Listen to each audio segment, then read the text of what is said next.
Yay, it's a beautiful day. Look at how sunny it is, and we're seeing a little bit of red in the leaves this fall. I thought it's kind of off cycle. We don't usually go live at this time, but seeing how sunny it is and amazing and nice, and we have this little cute cat chilling like a villain in the sun, sunbathing. You should have seen her a couple minutes ago. She was in an even more cozy position. And I thought, you know what? This calls for this calls for a little bit of a live stream with our friends. Baji's over here. He was looking for food, so I just had my food, my dinner slash dinner. Well, not really dinner and not really lunch, so dinner. And he went into the sink to see if there's any scraps and things that he can hunt for. And then Suji has been a good girl, pretty much chilling and having a good nap and a good sunbathing this whole time. So, I also thought, so we've been reading this book, Sad Cypress by Agatha Christie, and we actually read the last couple chapters we read was chapter 6. I think we didn't get to chapter 7. We ended with chapter 6, but there were some interruptions during this last chapter 6 that we read last time on Sunday. So I was thinking that when I pick up the book and read again, I might start from chapter 6 so that you can catch up with it and listen to it with more peace and calm. And we can also hang out with the kitty cats this afternoon and catch up with anybody who joins us. Hi! Hi, Bradley. How are you? Hello, friend. Hello, hello. How are you doing, Bradley? How's your day going? It's a brilliantly sunny day here, which I was like, this is too nice of a day to not do a little bit of filming and reading and hanging out because it's so nice. Bradley says, I'm good, just relaxing. Good. Well, we're about to have a very relaxing time indeed. We're just gonna hang out and relax and hang out with the kitty cats, catch up. Love to catch up with all of you in the live stream, live chat, and also we can do a bit of reading. I read that. FBI says, hi, I read that. Okay, are you talking about the book we're reading? Oh, nice. That's great if you've read it. Well, don't tell us the ending. I have also read it because I've read all of her books already, Agatha Christie. But I'm rereading them at this point, and it's really nice because some of them I read so long ago that I've kind of forgotten how the story goes, even though it'll kind of come back to me. And so it's like I'm reading it for the first time. Oh, yes, book. Yes. Hi, Suyesh. Kaushik asked, book. Yes, I'm talking about this Sad Cypress book by Agatha Christie that we're reading on these live streams. FBI says, I read your work. I have a question. Okay. Yes, tell me. If you know your blog, I see. You're talking about my blog. Okay. Yes, indeed. So my blog is about school, career, serious stuff. So this channel, I made it into a more fun stuff. So I've been making content for a while. And this channel is all about joyful endeavors, kitty cats, books, reading for fun, murder mystery books, whatever we feel like reading really, and hanging out with kitty cats and making new friends. Suyesh Kaushik says, kindly summarize, please. Yes, yes, absolutely. So let me summarize this book for you before we get started with part two, chapter six. That's very true. I should definitely summarize. Let me put this down for a second and share the live too on my channel's community tab. Otherwise, people might get mad at me for not telling them that we've gone live. So, and FBI, I will also get to your question. What's connection between Antarctica and gamma rays? Yes, indeed, I will tell you. And Bradley, thank you for the hug emoji.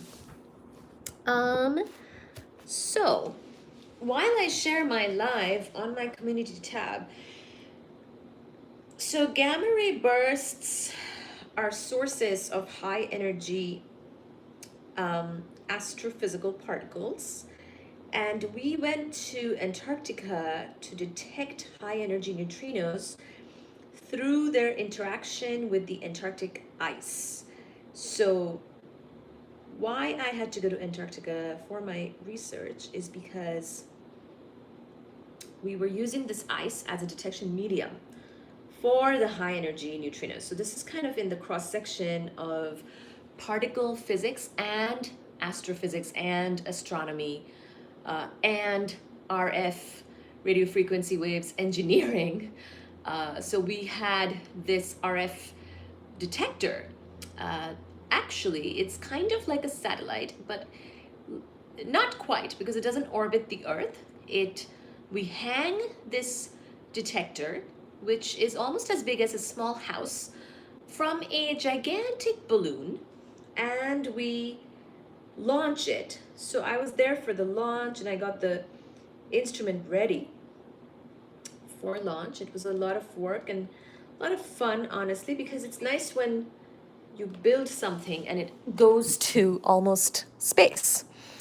Uh, so so a lot of it was instrument building. You know, a lot of this work is really about the hardware, the instrument building, the RF engineering. And then the goal, like sort of the pure science goal, was to detect these neutrinos through their interaction in the ice, because, you know, Antarctica has a ton of ice. And it has some other advantages as well that I can get into in more detail. And I have some videos and content on this already, probably somewhere that's, you know, exists. And the gamma ray connection is gamma ray bursts are events in the sky. They're very high energy natural particle accelerators, in fact. So, you know, the particle accelerator in Switzerland, and I think part of it might be in France, Large Hadron Collider, that is a man-made particle accelerator. We're able to learn various types of physics phenomena by Suji's enjoying this. Suji's enjoying this as well. Various types of. Can I take a screenshot of this book? Oh yeah. Here you go. We're able to learn about various physics phenomena through something like a particle accelerator. A particle accelerator can facilitate the understanding of physical phenomena. But there are natural particle accelerators in the sky. Some of them are not in this galaxy. They can be extragalactic. And we might want to sort of catch neutrinos or cosmic rays or whatever, light even. You could even detect these with light, of course. Light is the traditional astronomy particle. Most astronomers, you know, use light to study astronomy. But we can also use other particles. Anyway, neutrinos are one of them. And so that's the connection between gamma ray bursts and Antarctica. Let's see. Suyash says, absolutely. Like they also on North Pole. North Pole, not as much. There is a little bit of stuff in Greenland, but we actually have more going on in Antarctica than in the Northern Hemisphere. The Northern Hemisphere can be a little overrated, as you, as might be obvious given that most of the population of the Earth is in the Northern Hemisphere, but Northern Hemisphere is not always the best for all kinds of science experiments, as it turns out. Ooh, that sounds interesting. Can I take a screenshot? Yes, please, of course. This book, I got it for free from the Cambridge Library. Ooh, it says right here, Cambridge Public Library gave me this book, and they told me I can check out some insane number of books, like 200 books or something at the same time. The cat is terrified. Oh, no, she's just chilling. Done, thanks. Wow. Hello. Hi, guest not found. What causes gamma ray in nature? Sahida Bibi says, hi. Hi.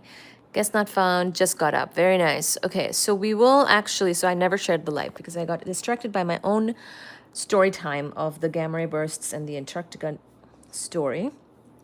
But so let me summarize this book that we are reading for you first. So what has happened here is let me actually read the back of it, and that will summarize a lot for you.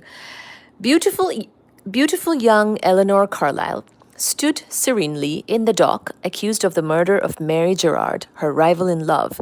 The evidence was damning. Only Eleanor had the motive, the opportunity, and the means to administer the fatal poison. Yet, inside the hostile courtroom, only one man still presumed Eleanor was innocent until proven guilty. Hercule Poirot was all that stood between Eleanor and the gallows. So Agatha Christie has a few detectives. Miss Marple is one of them. Hercule Poirot is one of them. This book has Hercule Poirot, and a lot of people's favorite is Hercule Poirot, even though, Miss Marple is a big favorite too. So this book has Hercule Poirot as the detective. But actually the first part of this book, so we've read the first part of the book already. In the first part, it started off with basically it's being kind of told from the perspective of these characters like Eleanor and Roddy. So Eleanor is the niece of this older lady who just passed away. She was very sick. There's a bit of a question about whether she died naturally or was she injected with morphine after she had a second stroke. And Eleanor might be getting accused for that too. We are kind of finding that out in the part 2. But then really what happened was this girl, Mary Gerard, who was living in the same estate as the lady who she was taking care of, and the lady was taking care of her, and she was the lodge keeper's daughter. She died from poisoning. I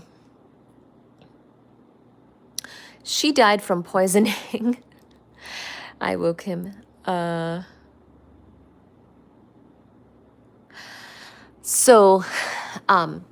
She died from poisoning, and everybody is accusing Eleanor, because what happened also is that Eleanor was engaged to this guy, Roddy. Roddy was the nephew of the lady who just passed away, but they were not nephew from the other direction, so from her husband's side. So Eleanor and Roddy were not blood related, thank God, and they were engaged. In fact, Eleanor loved him very, very much, but turns out Roddy was in love with, or fell in love suddenly, abruptly, unexpectedly with Mary Gerard when he visited his aunt. They were all visiting, because aunt was sick. And he got sort of taken in by Mary Gerard, and Eleanor found out and broke off the engagement. And shortly after, as Eleanor is kind of taking care of business, and also it turns out Eleanor is the one who inherits everything from her aunt, because her aunt did not make a will, could not get the chance to make a will, and Eleanor is the one who benefits the most from her death. So in all kinds of ways, Eleanor had a lot of motive, in the sense of, like, did she kill her aunt? Because she would be the one to benefit. And also, did she kill Mary Gerard, who was poisoned with morphine? And there was this morphine needle that was missing from one of the nurses' attache cases. So that's kind of what's going on. And are you telling your story to the cat? Yes, indeed, I am. So, Saguna, Animus author, how are you? China Khan, hi, I love your cat, thank you. Is time a particle though? No, no. Time is not a particle. Time runs slow on poles, I guess. That wasn't really part of the experiment. That's not why we went to the poles. And time runs slow. Okay. Maybe. Guest not found says, I woke him. Oops, sleepy Baji. This is Suji actually, but yeah, Baji is also around and he is generally sleepy, but not at this time. Do you have other channel where I can ask you this stuff? Well, I have this platform. I have, I have content on other things, but my blog is where I talk about, where I more like write about these types of things. But we can chat about it here as well. Is this true that time is more faster in North Pole? It's 4:30 in Philippines. Oh, hi. Very nice. Welcome to the live from Philippines. Sahida said hi.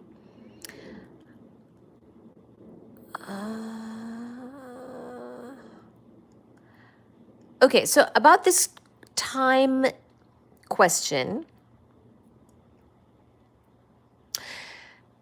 So maybe you're asking something about the Earth's rotation and how that's felt in different parts of the Earth, but I'm not sure about this time question. And time is not a particle. Time is a dimension, space-time dimension. There's 4 space-time dimensions. Time is one of them. I am back. Sukuna says, I'm back. It's me, Alice. Alice! Tori says, kitty emojis. Thank you so much. Thank you so much. I was just summarizing the book that we've been reading.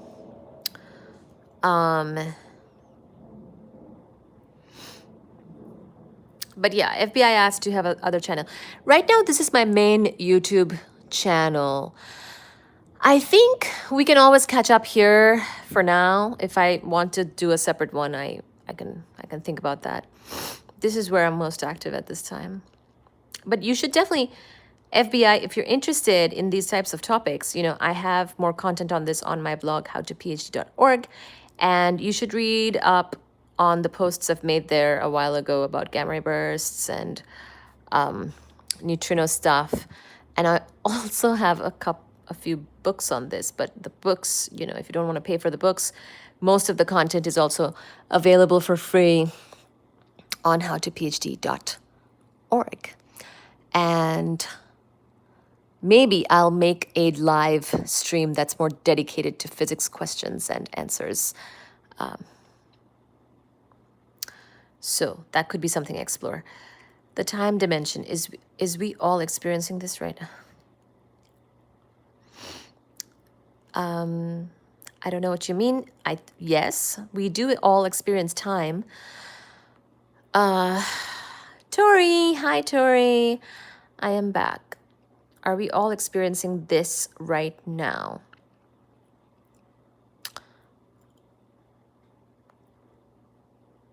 Yeah, the other thing that might be interesting to you is reading about special relativity. It sounds to me like you're trying to ask about special and general relativity. So let me just quickly say, special relativity is the easier and more simpler concept. You might want to start with that and read about that topic.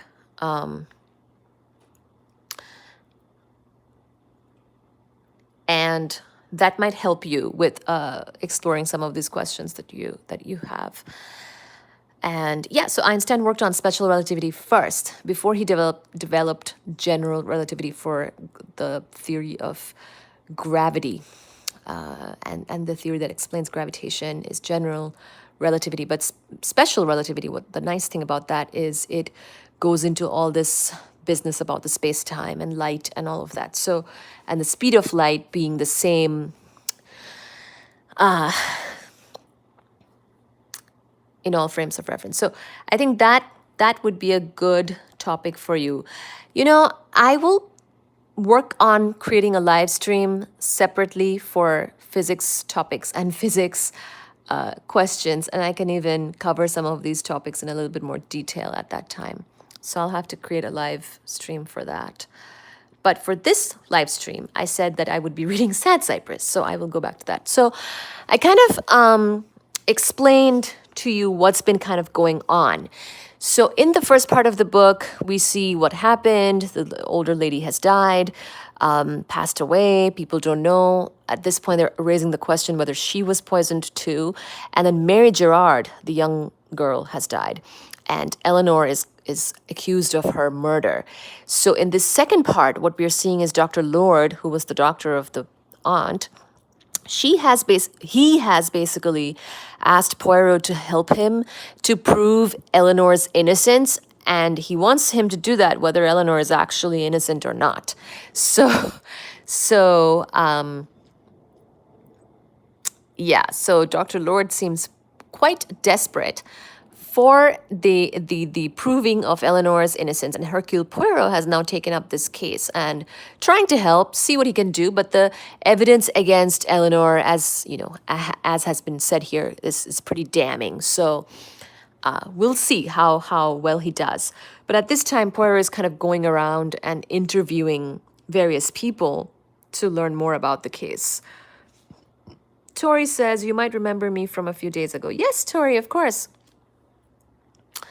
I think we learned a little bit about your own cat, Tori. So happy to see you again here. Okay, FBI said, okay, thanks. For sure, FBI, we will cover this. I think we should probably study a little bit from astronomy books and from Griffith's special relativity, because I think the questions with time and time being relative, those are really best addressed with a strong foundation of special relativity. I don't know if you've taken E&M, like electricity and magnetism classes. Oftentimes, those kind of start with electric field understanding and magnetic field understanding. But actually, the more comprehensive theory for the understanding of electric and magnetic field is special relativity. So if you can get more familiar with that topic, that would be immensely helpful. Yes, Lexi actually caught a mouse. Oh my gosh. Tori says lots of kitty emojis, and thank you, Tori, for the emojis. Lexi actually caught a mouse. Wow. Lexi is very active. Okay, so we're going to reread chapter 6 of this book because I don't know. We were a little bit interrupted the last time we were reading this chapter 6, so I think I'm going to reread it. And also, it's a pretty juicy chapter because Poirot is currently interviewing Roddy. So now Roddy, remember, is sort of a, I don't know, responsible party in the sense that he's the one who was engaged with Eleanor, and he went and fell in love with Mary, after which Mary died, and we're now accusing Eleanor, as in people are accusing Eleanor. So Roddy's, statements are quite important to this whole story. So Poirot is now interviewing Roddy. FBI says, yeah, I have. Okay, thanks. Why is FBI here? Yes. I think Han is asking, Han Minsyuk, hi, Han, is wanting to know, are we in trouble? Why is the FBI here? All right, chapter 6, part 2 of Sad Cypress. Poirot looked with interest at the long, sensitive face of Roderick Wellman. Roddy's nerves were in a pitiable condition. His hands twitched. His eyes were bloodshot. His voice was husky and irritable. He said, looking down at the card, "Of course I know your name, Monsieur Poirot, but I don't see what Dr. Lord thinks you can do in this matter. And anyway, what business is it of his? He attended my aunt, but otherwise he's a complete stranger. Eleanor and I had not even met him until we went down there this June. Surely it is Seddon's business to attend to all this sort of thing." Hercule Poirot said, "Technically, that is correct." Roddy went on unhappily. "Not that Seddon gives me much confidence. He's so confoundedly gloomy."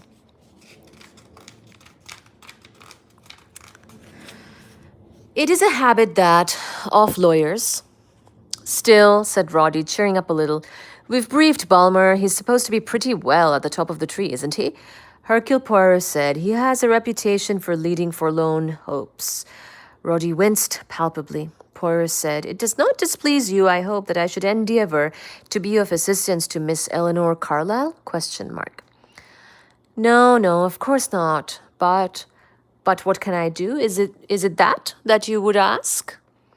A quick smile flashed across Roddy's worried face, a smile so suddenly charming that Hercule Poirot understood the subtle attraction of the man. Roddy said apologetically, it sounds a little rude, put like that, but really, of course, that is the point. I won't beat around the bush. What can you do, Monsieur Poirot? Poirot said, I can search for the truth. Yes, Roddy sounded a little doubtful. Poirot said, I might discover facts that would be helpful to the accused. Roddy sighed, if only you could. Hercule Poirot went on, it is my earnest desire to be helpful. Will you assist me by telling me just exactly what you think of the whole business? Roddy got up and walked restlessly up and down. What can I say? The whole thing's so absurd, so fantastic.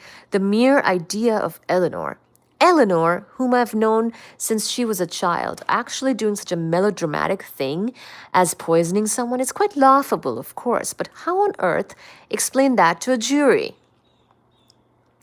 Poirot said stolidly, you consider it quite impossible that Miss Carlyle should have done such a thing? Question mark. Oh, quite. That goes without saying. Eleanor is an exquisite creature, beautifully poised and balanced. No violence in her nature. She's intellectual, sensitive, and altogether devoid of animal passions. But get 12 fat-headed fools in a jury box, and God knows what they can be made to believe. After all, let's be reasonable. They're not there to judge character. They're there to sift evidence, facts, and the facts are unfortunate. Hercule Poirot nodded thoughtfully. He said, you are a person, Mr. Wellman, of sensibility and intelligence. The facts condemn Miss Carlyle. Your knowledge of her acquits her. What then really happened? What can have happened? Roddy spread out his hands in exasperation. That's the devil of it all. I suppose the nurse couldn't have done it. She was never near the sandwiches. Oh, I've made the inquiries very minutely, and she could not have poisoned the tea without poisoning herself as well. I've made quite sure of that. Moreover, why should she wish to kill Mary Gerard? Ah.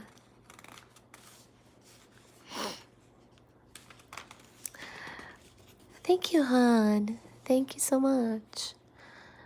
I love your voice. It's so sweet. Thank you. You did biscuits. Aw, yes. Tori, hi. Yes, take a rest with my reading. Take a rest with the story.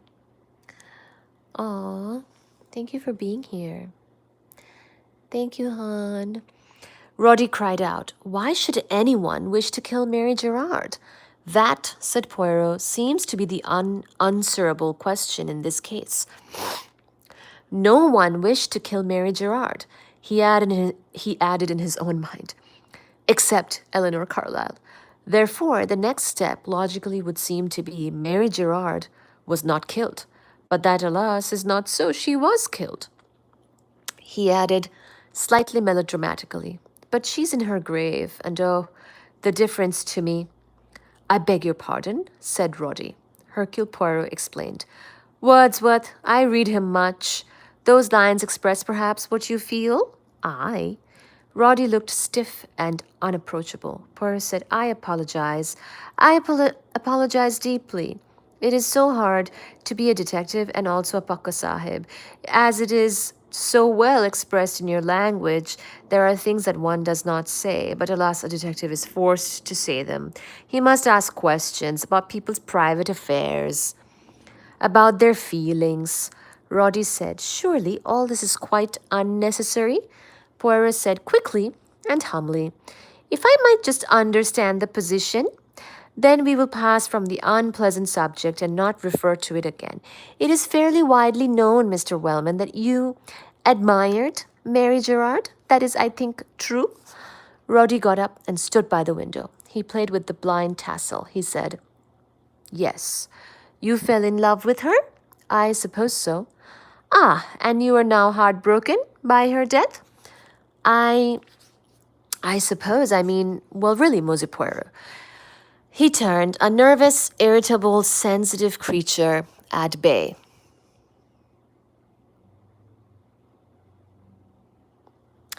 Hercule Poirot said, "If you could just tell me, just show me clearly, then it would be finished with." Roddy Wallman sat down in a chair. He did not look at the other man.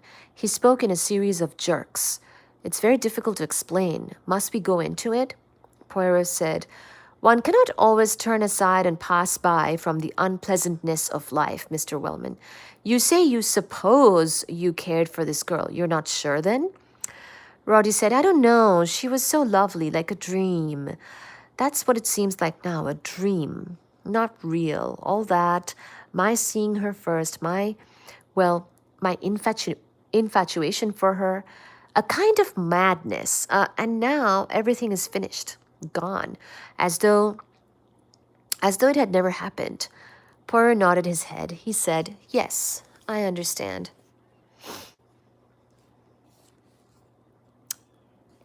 "Oh, Turi, hi. And, okay, bye." Poirot nodded his head. He said, "Yes, I understand." He added, "You were not in England yourself at the time of her death?" "No, I went abroad on July 9th and returned on August 1st. Eleanor's telegram followed me about from place to place. I hurried home as soon as I got the news." Poirot said, "It must have been a great shock to you. You had cared for the girl very much." Roddy said, and there was bitterness and exasperation in his voice, "Why should these things happen to one? It's not as though one wished them to happen. It is contrary to all one's ordered expectation of life." Hercule Poirot said, But life is like that. It does not permit you to arrange and order it as you will. It will not permit you to escape emotion, to live by the intellect and by reason. You cannot say, 'I will feel so much and no more.' Life, Mr. Wellman, whatever else it is not reasonable." Roderick Wellman murmured, "So it seems," Poirot said. "A spring morning, a girl's face, and the well-ordered sequence of existence is routed." Roddy winced and Poirot went on. "Hi, Sayora. Hi." "Sometimes it is little more than that, a face. What did you really know of Mary Gerard, Mr. Wellman?" Roddy said heavily, "What did I know? So little. I see that now. She was sweet, I think, and gentle. But really, I know nothing at all. That's why I suppose I don't miss her." His antagonism and resentment were gone now. He spoke naturally and simply. Hercule Poirot, as he had a knack of doing, had penetrated the other's defenses. Roddy seemed to feel a certain relief in unburdening himself. He said, "Sweet, gentle, not very clever, sensitive, I think."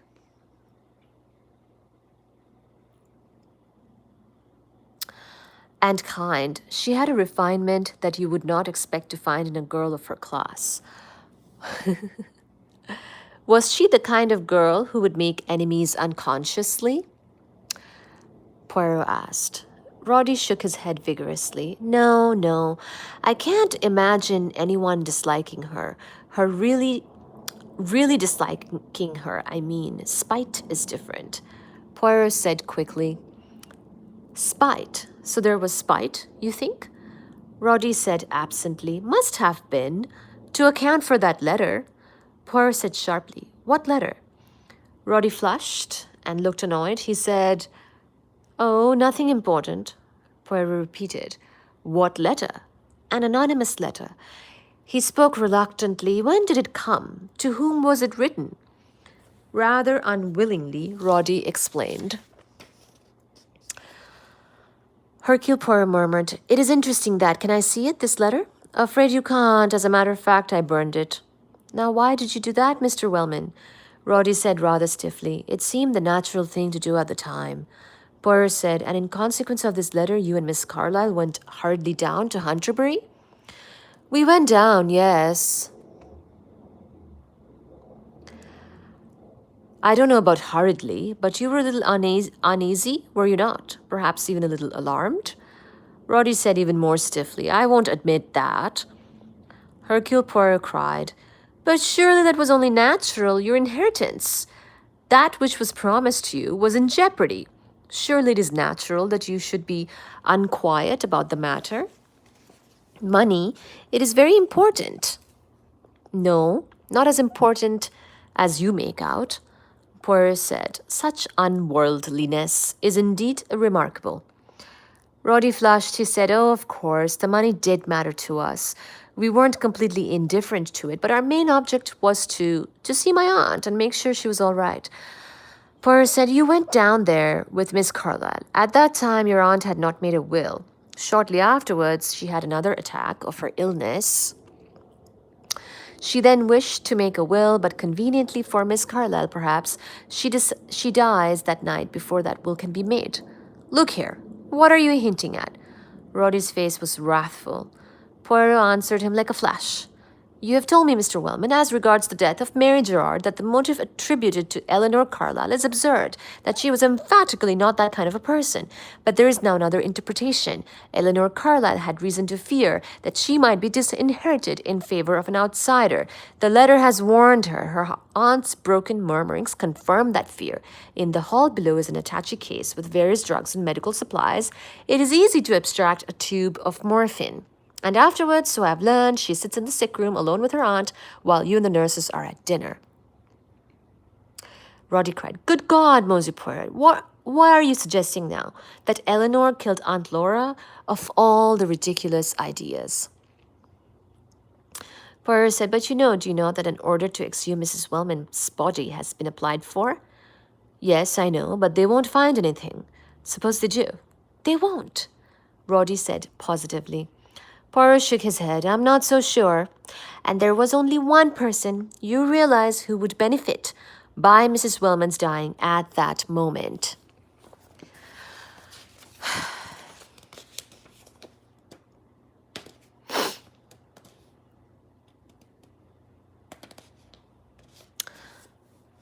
Roddy sat down. His face was white and he was shaking a little. He stared at Poirot.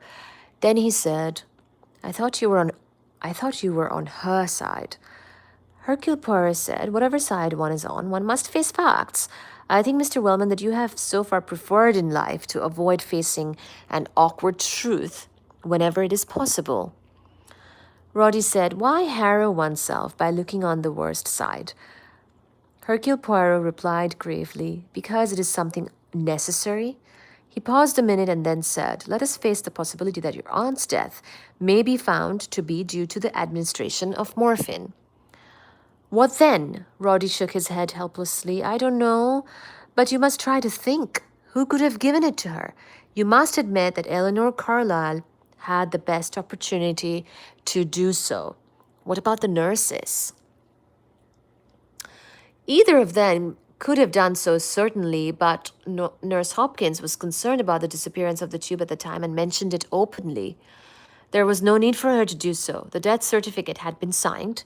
Why call attention to the missing morphine if she was guilty? It will probably bring her censure for carelessness as it is, and if she poisoned Mrs. Wellman, it was surely idiotic to draw attention to the morphine. Besides, what could she gain by Mrs. Wellman's death? Nothing. The same applies to Nurse O'Brien. She could have administered morphine, could have taken it from Nurse Hopkins's case, but again, why should she? Roddy shook his head. All that's true enough. Poirot said, then there is yourself. Roddy started like a nervous horse. Me? Certainly. You could have abstracted the morphine. You could have given it to Mrs. Wellman.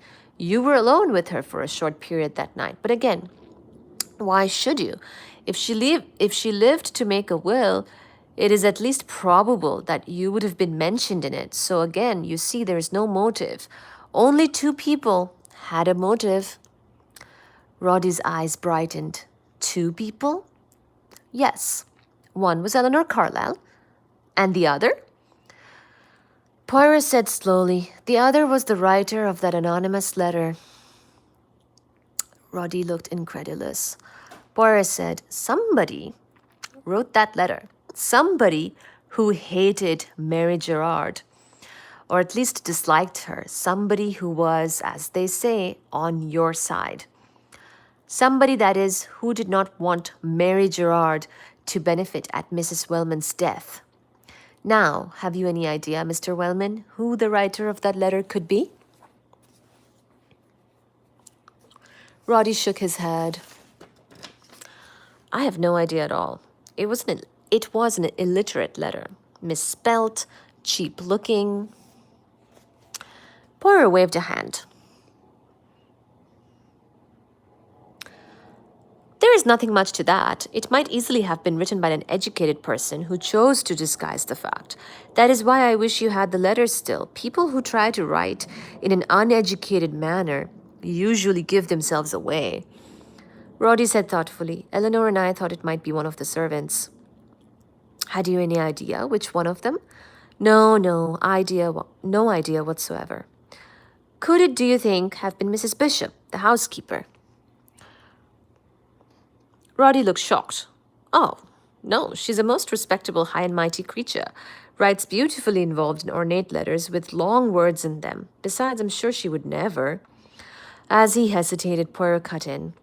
She did not like Mary Gerard. I suppose she didn't. I never noticed anything, though. But perhaps, Mr. Wellman, you do not notice very much?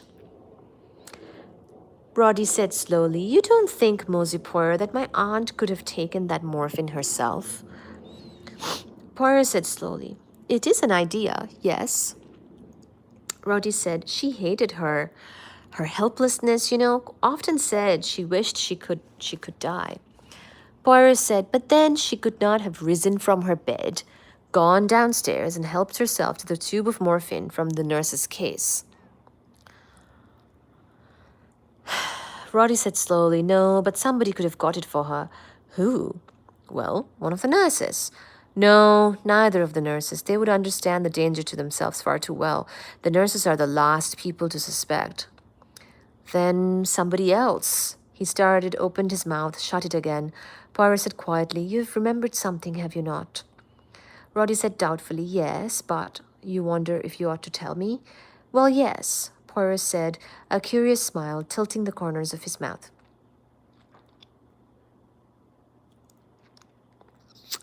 When did Miss Carlyle say it? Roddy drew a deep breath. By Jove, you're a wizard.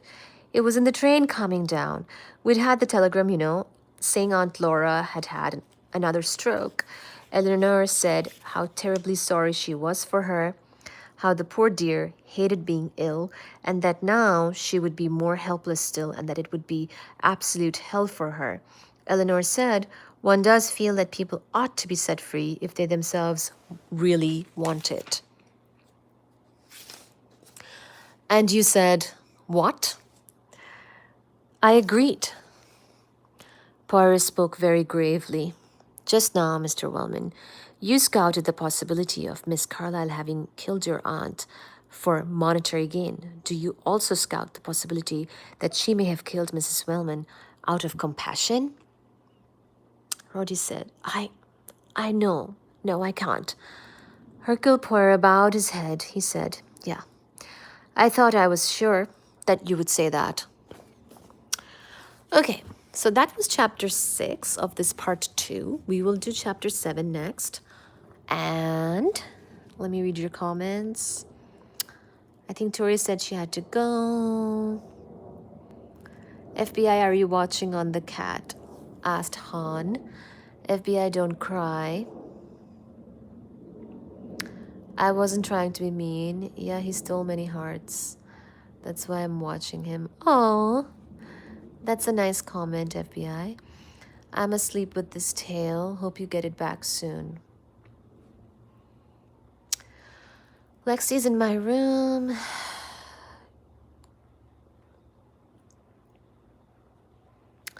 Get back? What? Ma'am, I love your voice. It's so sweet.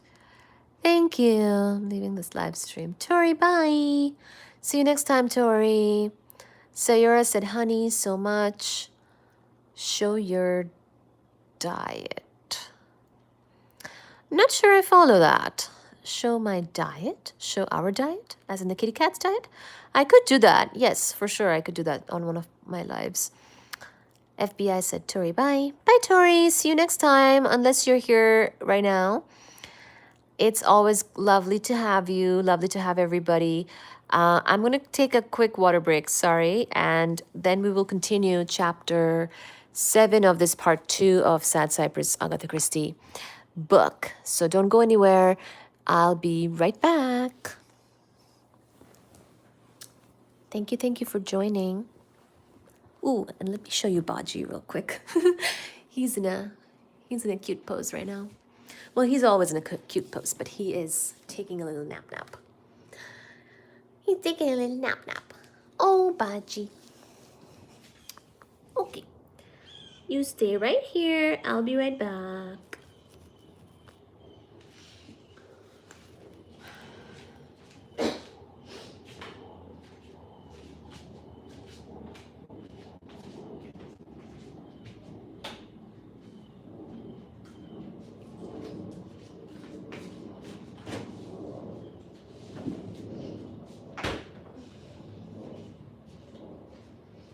Hi, Fuji.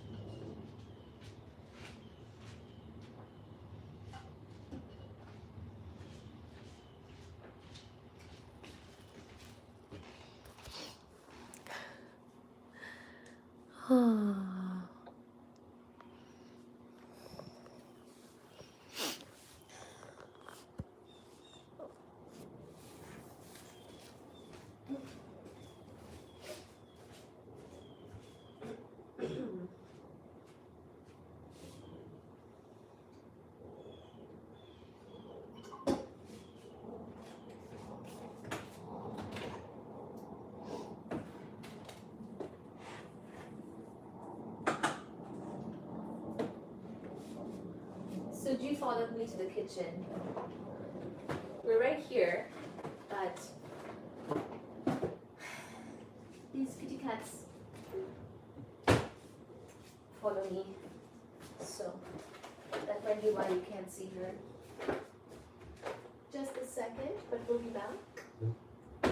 We'll be back to the couch. I liked that last chapter, chapter 6. It kind of showed us about sort of like more about what this Roddy guy is like. So I like how Agatha Christie does that. Like she kind of tells you the story, but lets you discover it. Like lets you discover each character, each aspect. Yummy.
Gordon.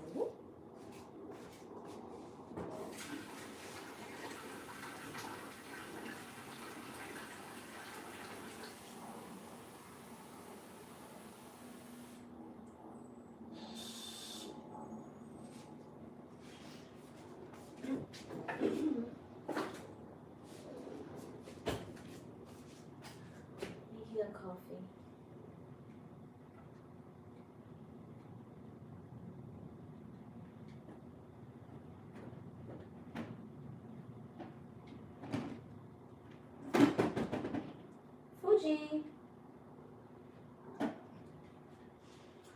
They want me to give them a snack. Dichi Bablu, 1 second, baby.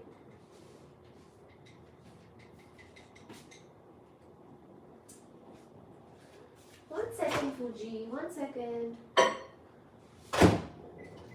Okay, come.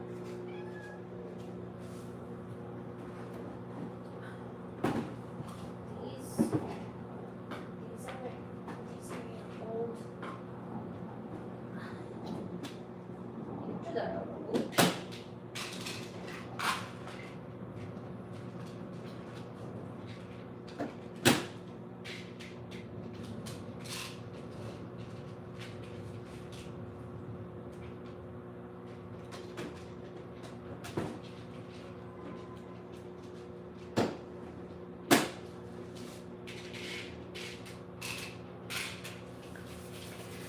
Their auto feeder is a little bit broken. I think some water got into it when I was cleaning it, and so I'm manually using it. Hi, Wonky. Hi, no Wonky, no one. Hi. Thank you for joining. Welcome to the live. We started doing a little bit of a live this afternoon. Brilliantly sunny day. We've been reading. We're taking a little bit of a break. I got water and coffee and giving them a snack here. About to take my 170-pound puppy on a walk. Oh my gosh, wow. Well, good job going for the walk. Says Debo the Cane Corso. Hi, welcome.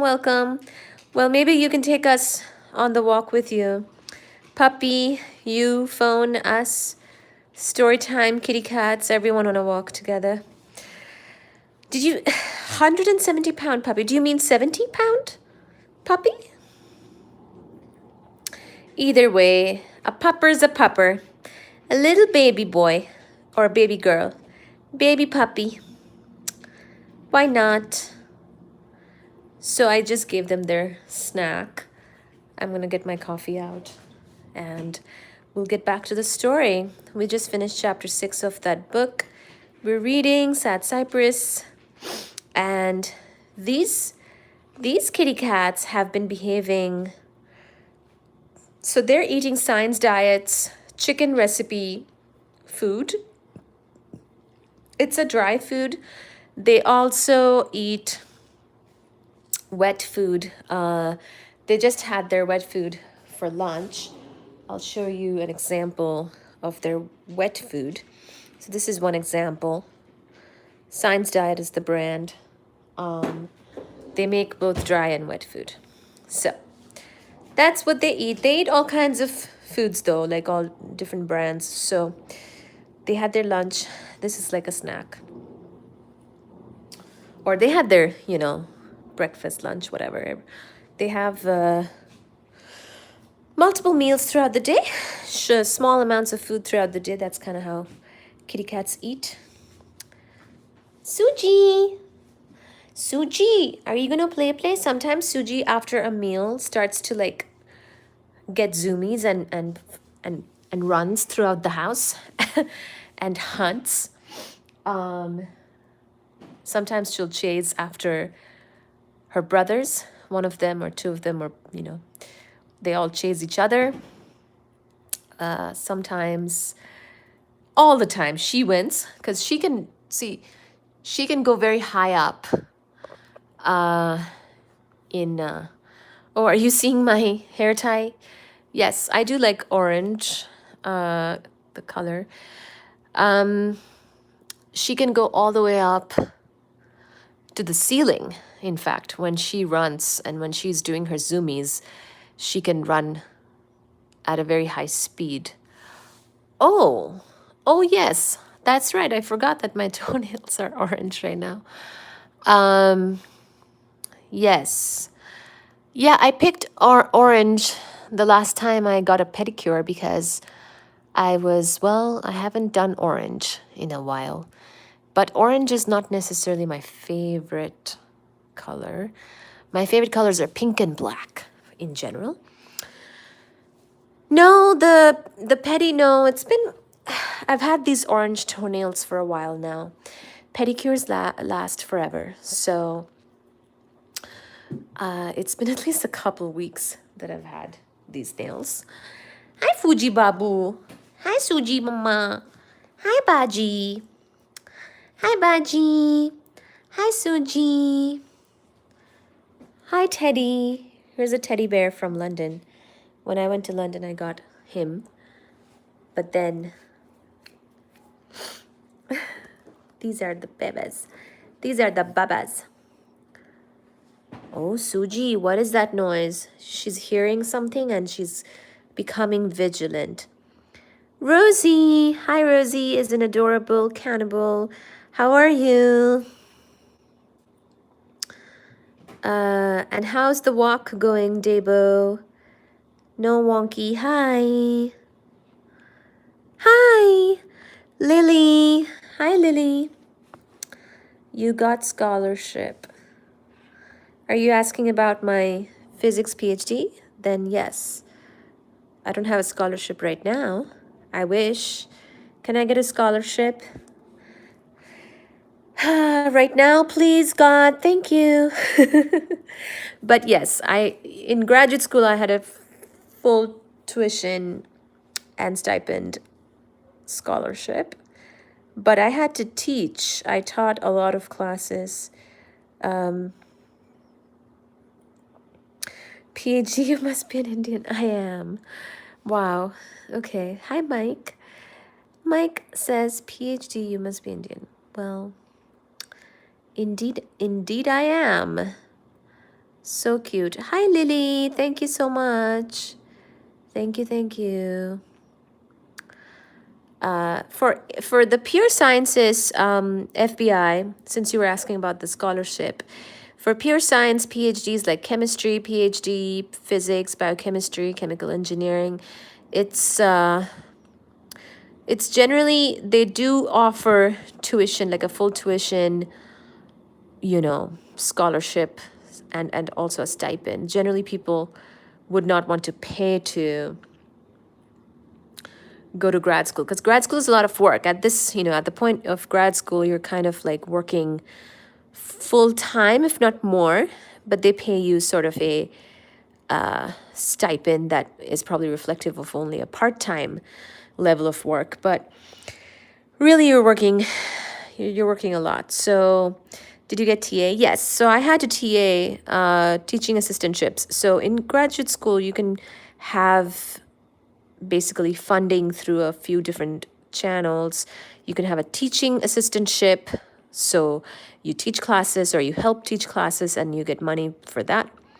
But you also do your research, but the funding is coming from the teaching. Or you can get what is called a research assistantship, where your research grants are paying you and then you don't have to teach as much. Or you can have a fellowship. A fellowship is where you just get to do research. You get to do research. It's still a lot of work. But you're not having, the main big difference is that you're not having to teach as much and you have more time for research. And also the fellowship might be separate from your advisor's funds, so they're more likely to give you an opportunity because the money is not getting cut from their fund. Like, you are kind of free to them. So those are all the academic ways of getting funded or a scholarship in the grad program level. I subbed. Thank you, Lily. Thank you for subscribing. Here is Suji. She's on a full scholarship for her hunting. She has a full fellowship, prestigious fellowship for hunting pursuits.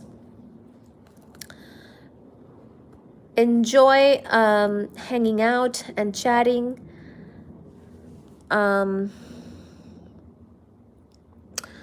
What probably Newton did? Yes, yeah. So Newton, I think Newton went to. Did he go to Cambridge? I think he was in Cambridge. So generally, that is the normal. Everyone did that. Newton, Einstein.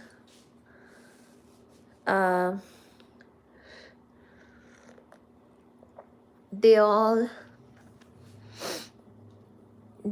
did that. They all had to probably teach classes, and they all had to do well, they all got to do, the people who want to do research, of course they want to do research, but along with research, generally you have to teach, or if you don't say teach for a semester, that means you have more time for research. It's kind of how it rolls. Postdoc. Yes, I already did my postdoctoral work as well. So I've had my PhD now for 6+ years. I finished my PhD in 2018 of August, actually. So it was funny. I started my grad program 2013 August and finished in August of 2018. So it was exactly 5 years. What's your YouTube channel called? It's called Baji the Handsome Cat. Trinity. Yeah, I kind of forgot. I know that Newton had a doggy called Diamond, but I forgot his exactly where he went. The other day I was looking at Einstein's house, actually. It's close to where I am when he taught at Princeton. But don't quote me. Check what I just said. He bought a house, and when he worked at the university here in the US, and that house, I believe, is still owned, or it's still part of the university. Like they might have bought it over or something like that. Hi, Derek, please can you show your face? Maybe. Good day. Hi, Ahmed. Hi. K-Boy asked about the face. Well, my face is, you can Google me and probably can see my face somewhere. And also it's on the channel. Baji, let me guess, are you from Punjab? No.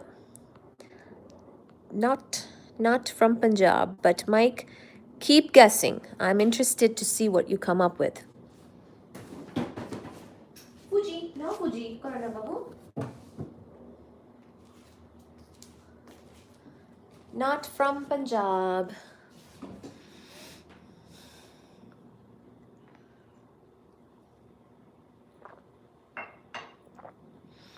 Baji is the name of the cat, actually, by the way. Scooby-Doo says ugly. Okay. Can you show your face? No, thank you. I wasn't planning to do a face today. Cute cat. Wow. Thank you, Booga Booga. Can I search you on Google Scholars? Yeah. Of course. Baji the Handsome Cat is the name of this channel. It's not my name, but here is Baji. Here is Baji. We were seeing Suji. She's right here. And here is Baji. Baji's sister-in-law. That's what I thought. Is it sister-in-law in Punjabi? Suyash. Thank you for educating us on Punjabi. Please do let us know. Baji is also, is it sister in Urdu? Is it just sister in Urdu? I think it's something like that. So I named him Baji because in Bengali it's like kind of like thunder, you know? No, okay. So Yash will tell us. Suyash will confirm. He just said that it means sister-in-law in Punjabi. Baji and Suji. Yeah. So Baji is a word. It kind of means like thunder, thunder and lightning. Like Baji Pora. So it's a little bit, because he's a silver color. So I gave him that name. They're also all named after, Fuji, and Suji is like another cute name. I thought it also sort of has a Bengali meaning. Mike says Bengali, Kolkata. Yes. Yes. Firecrackers. Yes. It also means firecrackers. Their names are FBI. FBI has done a full name reveal. Baji and Suji. Hee hee. Lovely Kitty sent. Oh, hi, lovely Kitty. I see. XXX sent lovely Kitty. Thank you, XXX. So cute. Clover. Hi, Clover. Bengali, Kolkata. Yes, I am from Kolkata. How did you know? Baji in Bengali. Yes, their names are Baji and Suji Banerjee. Yes, they are. They are. They are the Banerjees. In Delhi, her name is Bhuri. Bhuri? Bhuri. Baji. Suji.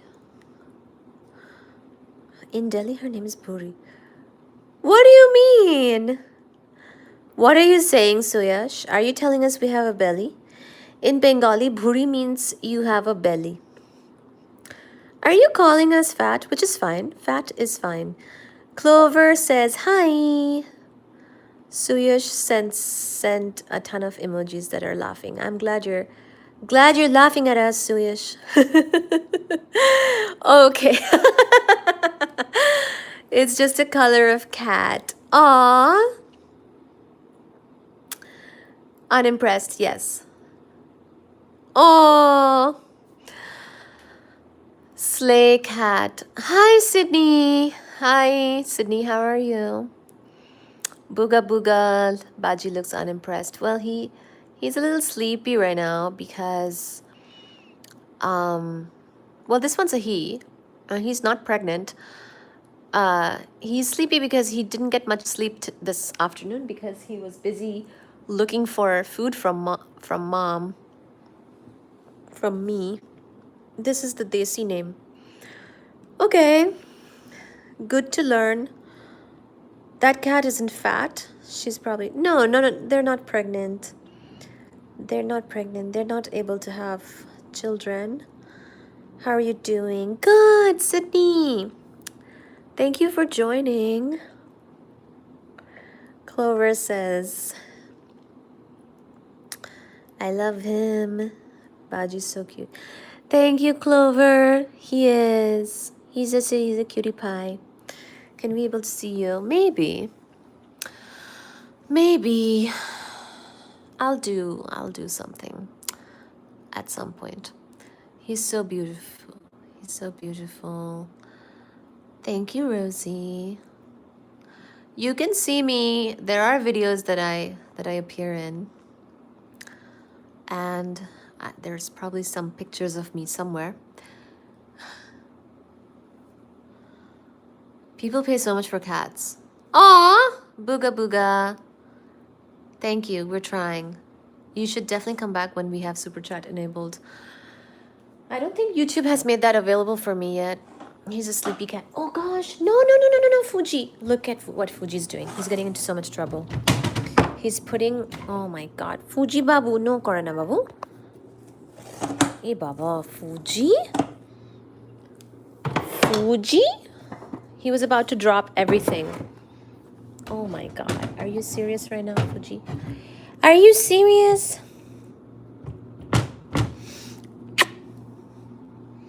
দুষ্টুমি করেছো? দুষ্টুমি করেছো?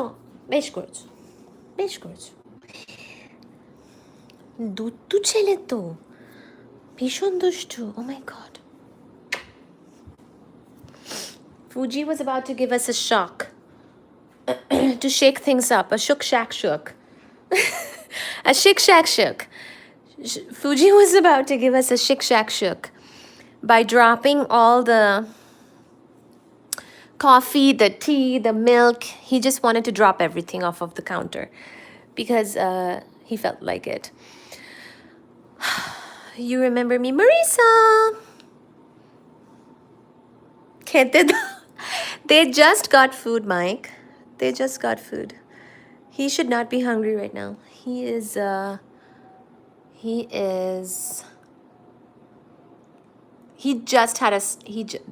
hungry. He just wants attention.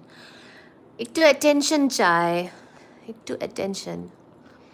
I'm talking to you guys, so Fuji wants attention by giving us a shik shak shook.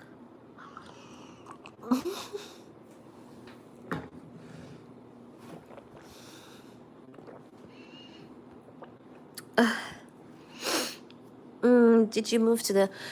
No, so I moved in 2009 because I actually did undergrad also in the US. So I did college. I moved for college. So that's why.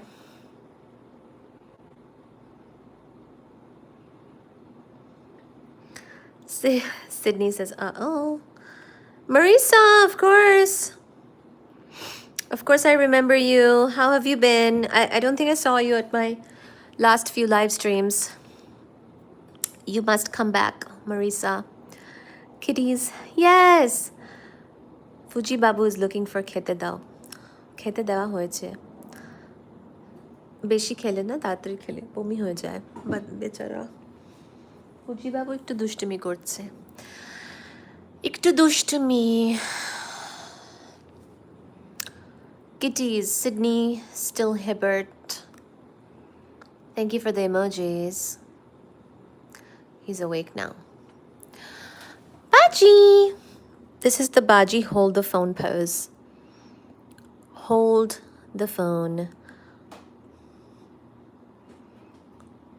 Shik, shak, shook. Beautiful. Thank you, Clover. Thank you. Aw.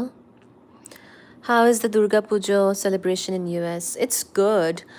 I haven't gone to the Durga Puja here yet in Boston. Look at this. We're gonna see some athletics now. Look at that. So I haven't done the Boston one yet. I'm actually supposed to text somebody and get in touch with the Durga Puja organization here. And I've been meaning to, but I've been lazy about it. And I haven't yet gone to the Durga Puja here. It's nothing like the Durga Puja that I grew up with. So here's my whole deal with that. I grew up doing Durga Puja in Kolkata and it's especially in Kollani. This is a town outside of Kolkata. And I never resolved that the fact that I don't do that pujo anymore. I'm still in spirit. I'm in Kollani during the Durga Puja time. So if I go to the Durga Puja here, it'll just remind me that I'm not in Kollani doing Durga Puja with my para friends. So yeah, I can be lazy too a lot. Yes, but I do want to get to know the Bengalis and Indian people more in this area. And I'm supposed to text this lady. Oh gosh, I should just do it today. Because I think the Durga Puja here is probably next weekend. And even if I missed it, there's still Diwali and all that, So I should text the lady that I Booga booga, like your voice, it's so soothing. Thank you. I should just text that lady and get to know about the festivities here and be involved like a good Indian in the Boston area and contribute to at least something, Diwali, some of these festivals here. But I haven't yet.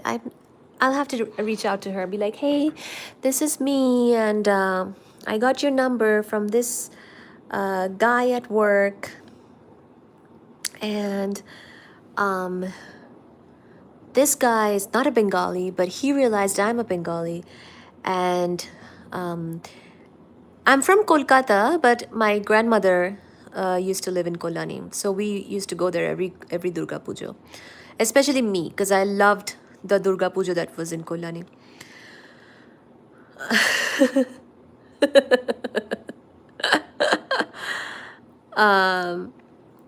So I have to do this whole explanation to the lady. Be like, I got your number months ago, but I never texted you because I'm lazy. And finally, here I am. This is me. I'm not a stalker. I got your number from my coworker. You're from Kolani. Cool. Yes, I love Kolani. So I'm kind of from Kolani. Not really. I grew up in Kolkata. Mainly, I lived in Kolkata, South Kolkata, but like near Kalighat. I'm from near Kalighat, if you know where that is. Most people know where that is. So, but we went to Kolani. Of course, my dad's mother lived there, and I had a number of friends who were in this neighborhood who, I became friends with over the years. And also, a couple of them went to the same school as me. Like, we both had our grandparents' house in Kolani. So, we kind of had a friendship in school as well as in Kolani.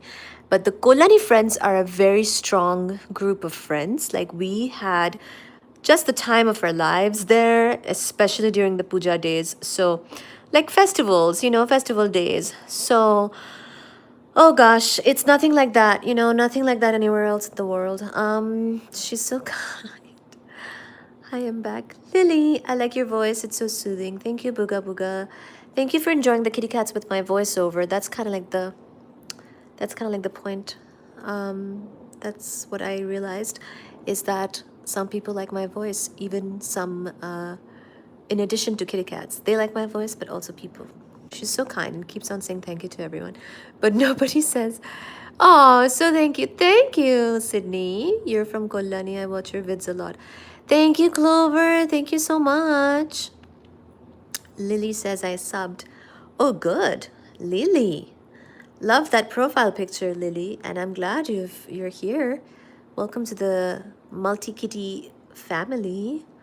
Like your vids. Thank you. Where did you get the things that are on the wall? This is from Wayfair. Wayfair is a company, furniture company. I actually got it installed too. Like, with the purchase, they were able to like put me in touch with the handy company that can also install, these cat tree. These are hanging cat tree shelves. So it's from Wayfair. You're very pretty. Thank you. Mamta Banerjee's neighbor. Yes, so yes, I'm another Banerjee, but Mamta Banerjee was also very nearby. My cat would love them. Yes. Oh my gosh. Suji loves this thing. I'll try to link to it down maybe with this live or something. But yeah, it's from Wayfair. The cat is so cute. Thank you, chicken. I live in England and it's 22:41 here, so I stayed up late for your live stream. Thank you, Sydney. Oh my gosh. England. I love the UK. I like to go to London like every year. Where in England are you from, Sydney? Oh, I miss London. I don't know if I'll be able to go this year. I went to London. I mean, I was there even last year. I saw the Harry Potter play when I went. Like, I literally went from Boston to London directly to the theater. I live far away. I live in Ohio. Ooh, Ohio. Where in Ohio? I have lived in Ohio. I used to live in Ohio, Clover, because I went to grad school at Ohio State. So I've lived in Ohio a very long time. Your cat is like my cat. Chicken! Yay! Thank you, says Marisa. Baji's sleepy now. It's 444. Yes! 544 here, but yeah. It's 444. 444 is a lucky number. England. Oh, now I want to go to London. I went to London and then I took the train to Edinburgh. So it was really cool. Rosie, it's 5:45 where I am. I used to live in Cincinnati back in the days. Ah. So Mike, where are you now? Are you in India?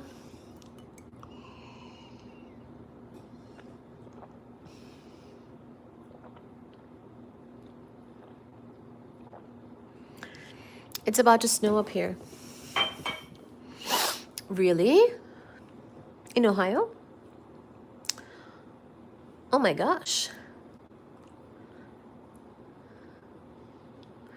No way. Is it gonna snow? Are you in Cleveland, Clover? That's crazy. October snow. I mean, the first year that I was in Ohio, in Columbus, Ohio, because that's where Ohio State is, it did actually snow in October. Like, quite literally, that's what happened. My first winter in Ohio, it snowed in October. So I guess I cannot be too shocked by it because I experienced it myself. Chicken! Malaysia! Oh my gosh! Love it! I've been to Malaysia when I was young with my parents when I was in India. Malaysia! Welcome, welcome to Malaysia. I love snow. Yep, back to Kolkata. Mike! You're back to Kolkata, my favorite hometown. Snowway. Sydney says Snowway. Wait, is that a place? Cleveland? Yeah, okay. I guessed it. I guessed Cleveland because, I mean, Cleveland gets the lake effect. And it's up there. But quite literally in Columbus, which is not as far north as Cleveland, we got snow in October in 2013, my first year in Ohio. Because before that, I was in North Carolina. I was in Raleigh, North Carolina for undergrad studies at NC State, North Carolina State University. So it's warmer down there. It doesn't snow as much, right? Like it snows maybe a couple days, and it if it snows down in NC, they shut down. So it's actually nice. You get a snow day. But in Ohio, of course, it doesn't shut down, and we got snow in October. Donkey says, shout out for the Scottish boys. Yay! Ah, love it. Love Scotland, Donkey. Are you from Scotland? Because that is one beautiful country. Loved it. Loved, loved, loved it. I gotta go, sorry. That's okay, Marisa. See you next time. See you. See you next time. It's a joke. No way, no way. Get it. Oh, no way, no way. I do get it now, Sydney. Sorry, I'm a little slow. Sorry. It's a joke. No way, no way. Sydney, but where are you from? I mean, you don't have to say. I get it. You said England. We can just use our imagination. Maybe Liverpool. It could be anywhere in England. This message is held for review. Aw, somebody is giving me some emojis. Okay.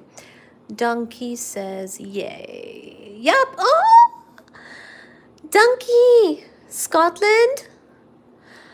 Oh my God, I loved it. The Scottish Highlands. Oh my God.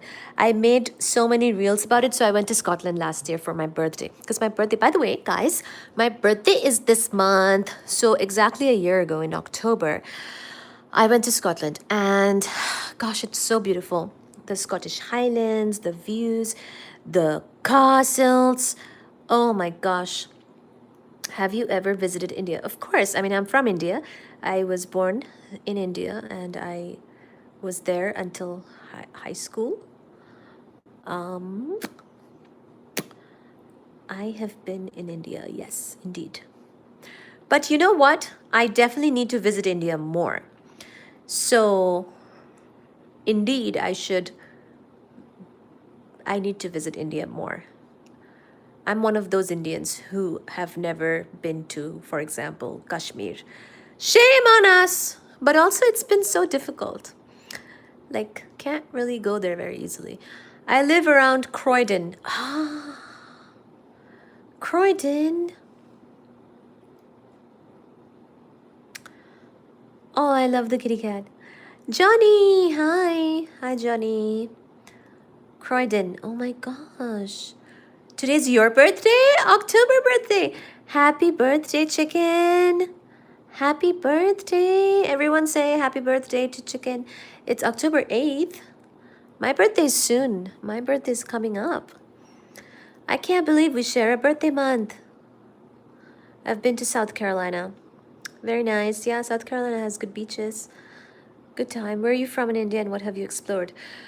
I'm from Kolkata. I've explored not very much in India. I've been to South India, Bangalore,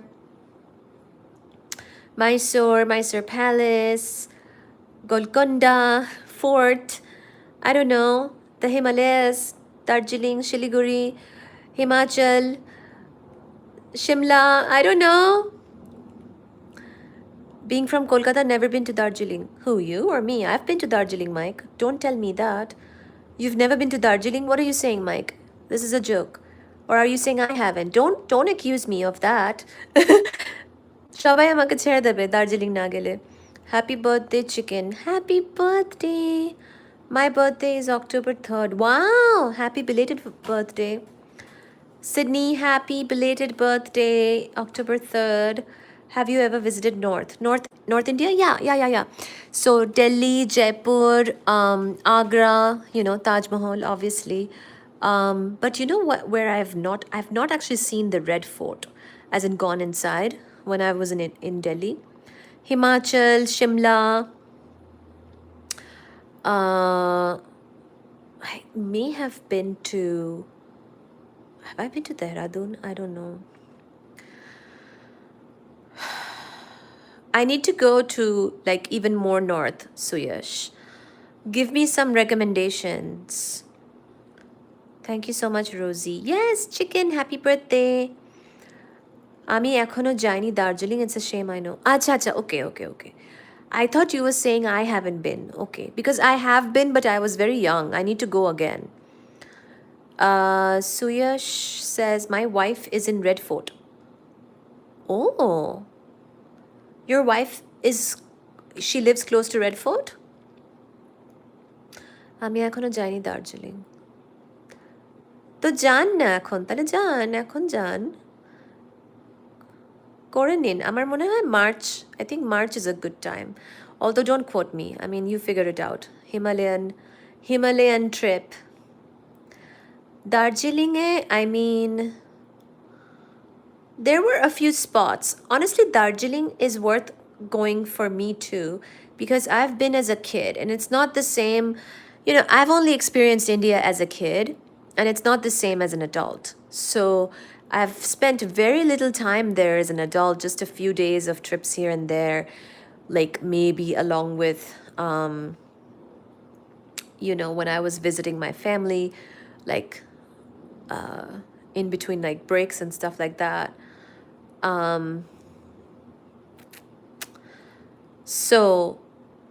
But that's not the same as exploring India properly as a grown-up.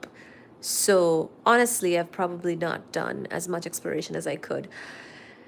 What Suyash says, oh, she's doing job? She works at Red Fort. Wow, Suyash. That's amazing. That's so cool. Now I really want to go to Redford. I need to go and visit Redford because I feel like when I go to Delhi, there's just so many. I have a lot of people there, so like we've done a little bit of travel, but I need to properly explore Delhi, beyond just, oh, and I've been to, Qutub Minar. I think I've been to Qutub Minar maybe a couple times at this point. But I love Delhi. Actually, I really like the vibe of the sort of, you know, all the history in and around Delhi. She's doing job in Redford. YW Chicken. Rosie, are you wishing happy birthday to Chicken? That makes sense. Yes. Suyash, where are you? Are you in Delhi? Are you calling from Delhi? So, yeah. I need to next time I fly into Delhi, I have a cousin there. She has told me that she'll take me up to the Himalayas, like more north and mountain travel. Don't subscribe. Very close to Delhi. Noida? I have a cousin in Noida. Ghaziabad. Okay. Yes, I've heard of Ghaziabad. Don't subscribe. Oh, do subscribe to Baji the handsome cat. Or do you mean don't subscribe to Chicken? That's okay. Ghaziabad. Very nice. I'm meeting all kinds of people today. From Ghaziabad, from Kolkata, never been to Darjeeling, from Cleveland, from Scotland, from England. I love it. I love it. I love it. Awesome. Thank you so much everyone for chatting. This is awesome. I'm going to keep reading actually. We'll do at least one more chapter. Don't tell me that you heard wrong about Ghaziabad. नहीं नहीं बिल्कुल नहीं. ऐसा कुछ नहीं सुना. कुछ है क्या गाजियाबाद में खतरनाक? Bloody goons place. ऐसा है क्या?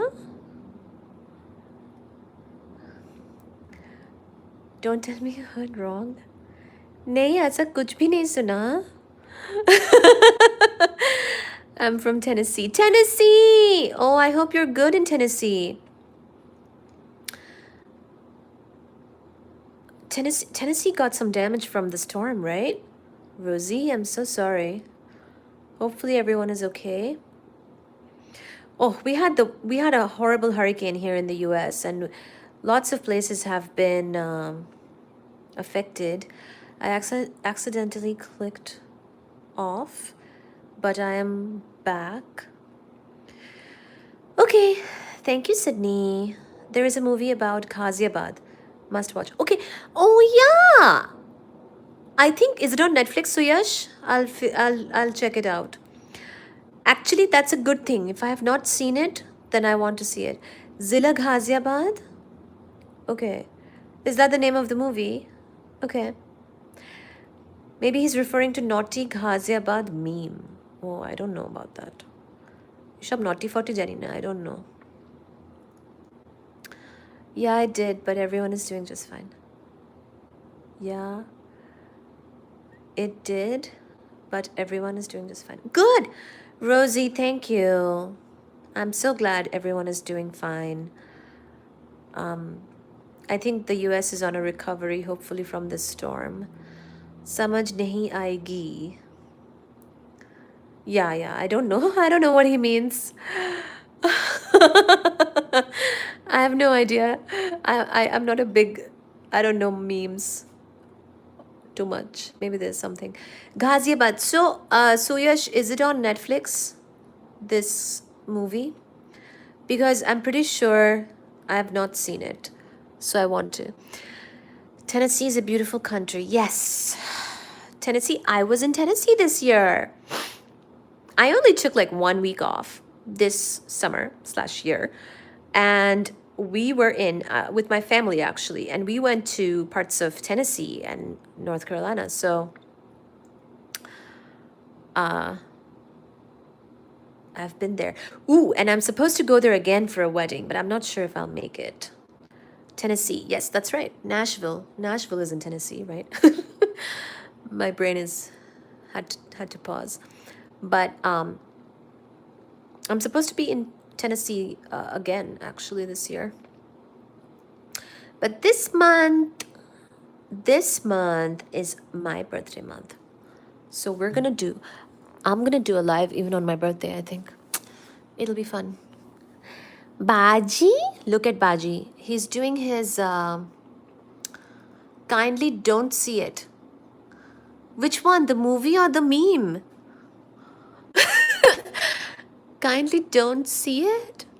Okay, I won't. I will not. Oh god, I'm afraid. I movie.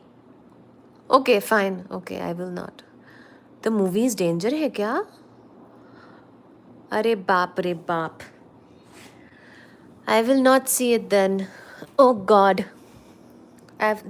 You've scared me. I'm standing on the table now. Here is Suji. Here is Baji. Look, Baji is really sleepy. That's why he has buried his face into the little soft seat of his. And it's okay, Baji. Mama will read and you can keep on napping, okay?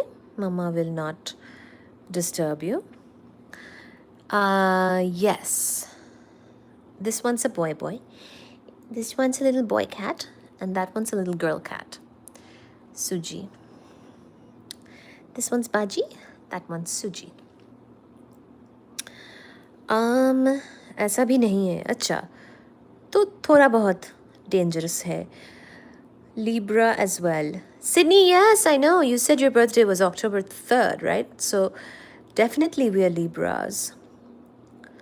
Oh, sorry. Power nap, yeah. Rosie says Cancer. Oh. I'll let him nap. Yeah, you're right. I'll let him nap. I'll get off of this and I'll go and read over there so that we're not disturbing anybody's nap. She's having... This one's a he. ये लड़का है, वो लड़की है. This one's a little लड़का. Seem cute. My cat's single only. Aww. Single cat as in only cat?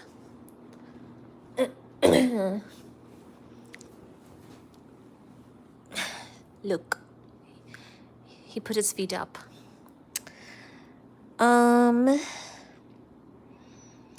How do you know which one is Baji and which... Because, Mike... Of course I know. He is silver and she is brown. She's a brown tiger and he's a silver tiger. Of course I know. Little लड़का क्या होता है? As in...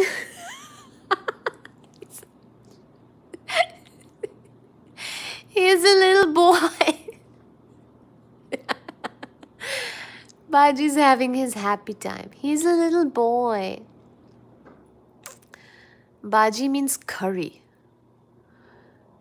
Oh, I don't know. Koi? Suyash, please answer this question.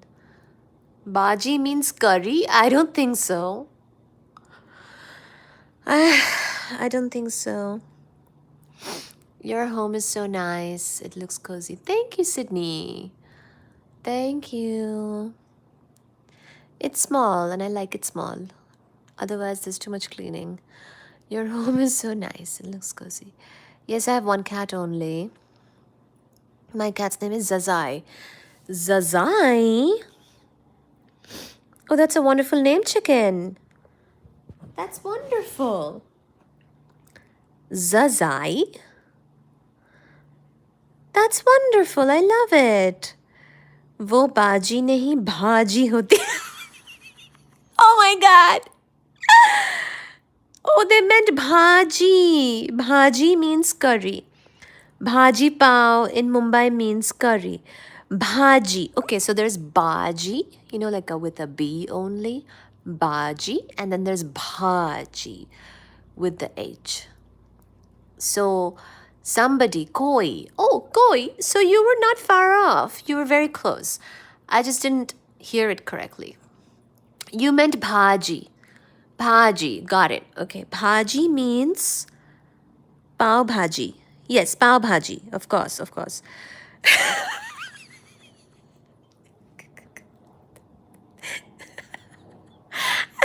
I completely forgot about pav bhaji, honestly. It's a good thing. It's a good food.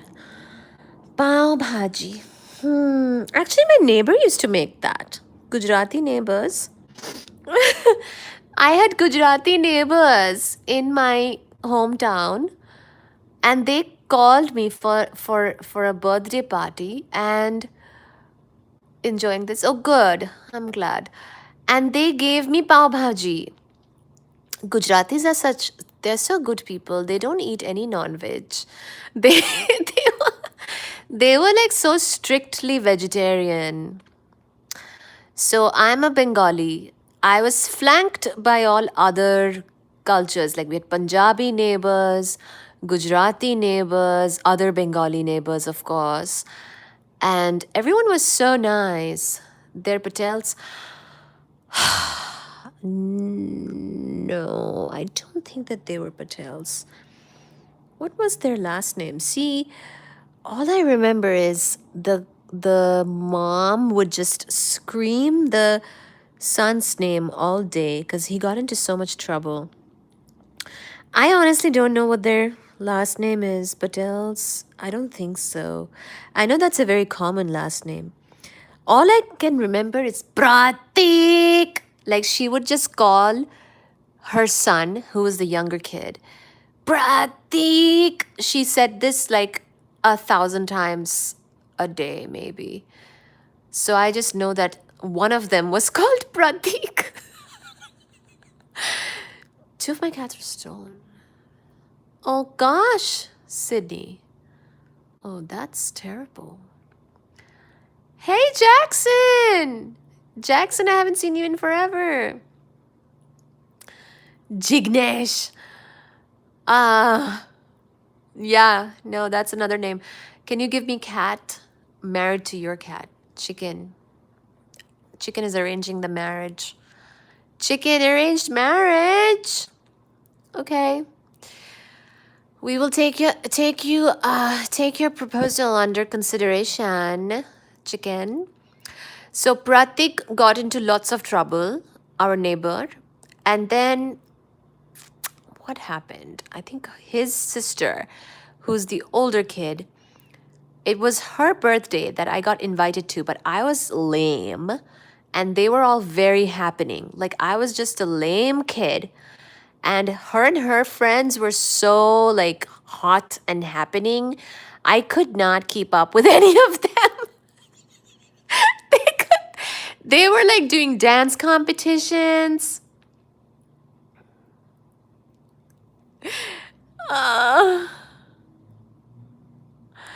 They were doing dance competitions. They were eating pav bhaji. They were able to dance a lot after eating pav bhaji. They were speaking in Hindi fluently. And in Kolkata, you know how we are. We teach you Bengali with our bad Hindi. So, so I was lame. And they were very hot and happening. That moan was crazy. Did I moan? I don't know. Did I do that? Insatiable monk. Yeah, my cat ready married now. Oh, your cat is ready to be married? Oh, goodness. Rosie says gonna go by. Okay, Rosie. Join us next time. Jackson, for real? Yeah? It's been a while, Jackson. बिल्ली के मुंह में जाना चाह रहे हो. So I'm getting adopted on the 17th. Oh, wow. Jackson. That's awesome. I'm getting adopted on the 17th. 17th is my birthday. October 17th. I say it's a good day, Jackson. Um, that's cool. Yeah. Yeah, I'm not joking. Yes. 17th is my birthday. It's a good day. When I was born, in fact, it was Diwali. I was born on that night when the firecrackers, the Bajis were going off. Congrats, says Suish. Yes, Suish. Or yes, Jackson. Congrats.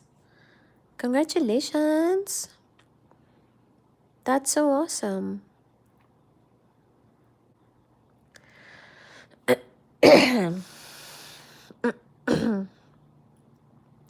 How's life been treating? Good. It's been busy, but good. Pretty good. Having my coffee, reading a book, hanging out with y'all and the kitty cats, catching up. It's been good.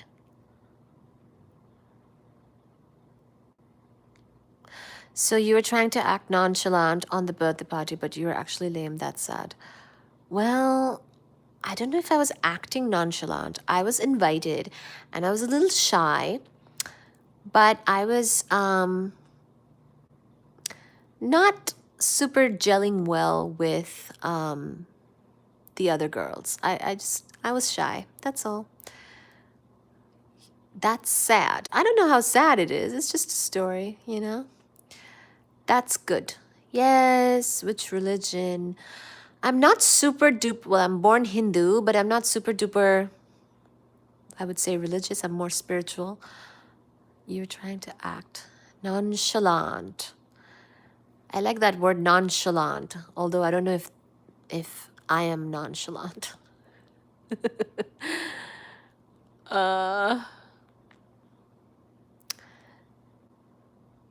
Okay. Oh, let me read this. I had a friend who was so confused why I was having non-veg food on Navratri. Being a bong, I said, "Hamare mein chalta hai." Yes, I know we are very confusing, Mike. Our non-veg eating can be very scandalous in most communities. 2 of my cats were stolen.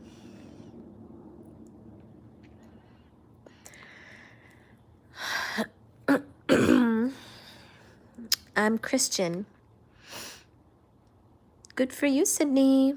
Thank you for sharing.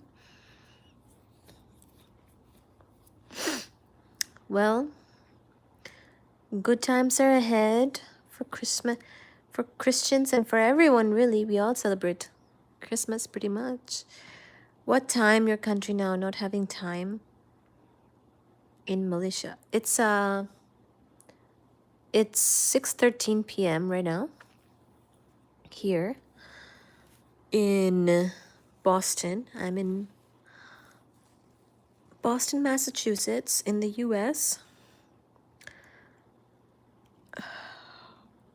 I like that Christian emoji, Sydney. Looks nice.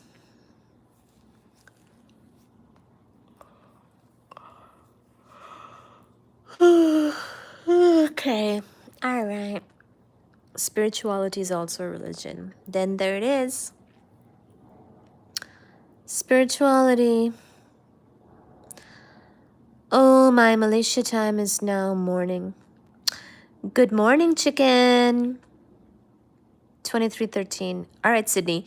So I think Sydney was the one who was saying that she's staying up late in order to hear the story. So let me get back to it. So it's been amazing chatting with you all, but I want to finish one more chapter before it gets too late in England and wherever else it's late.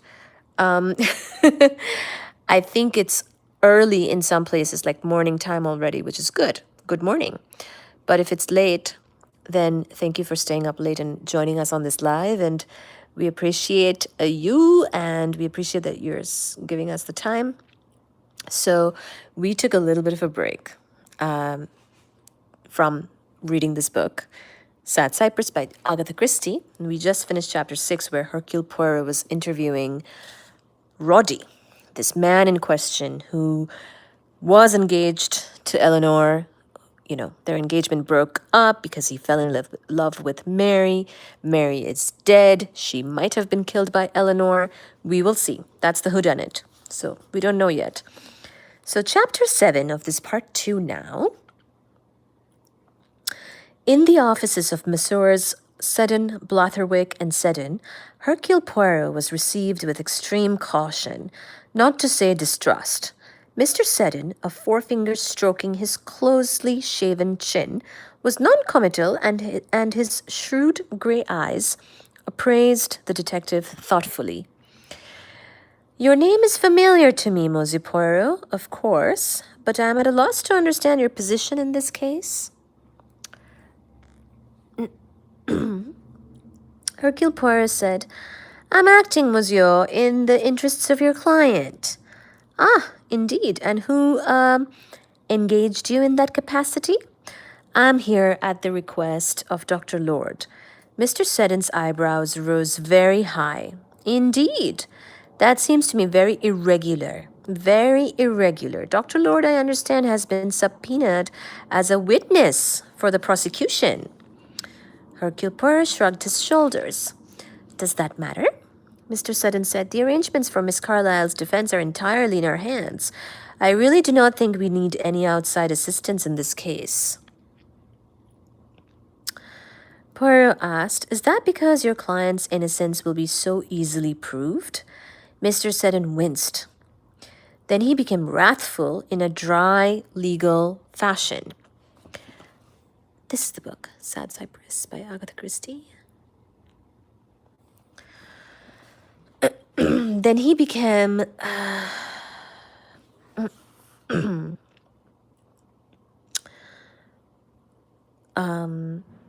wrathful in a dry, legal fashion. That, he said, is a most improper question. Most improper. Hercule Poirot said, the case against your client is a very strong one. I really fail to see, Monsieur Poirot, how you know anything about it. Poirot said, although I am actually retained by Dr. Lord, I have here a note from Mr. Roderick Wellman. He handed it over with a bow. Mr. Seddon perused the few lines it contained and remarked grudgingly, that of course throws a new complexion on the matter. Mr. Wellman has made himself responsible for Miss Carlyle's defense. We're acting at his request.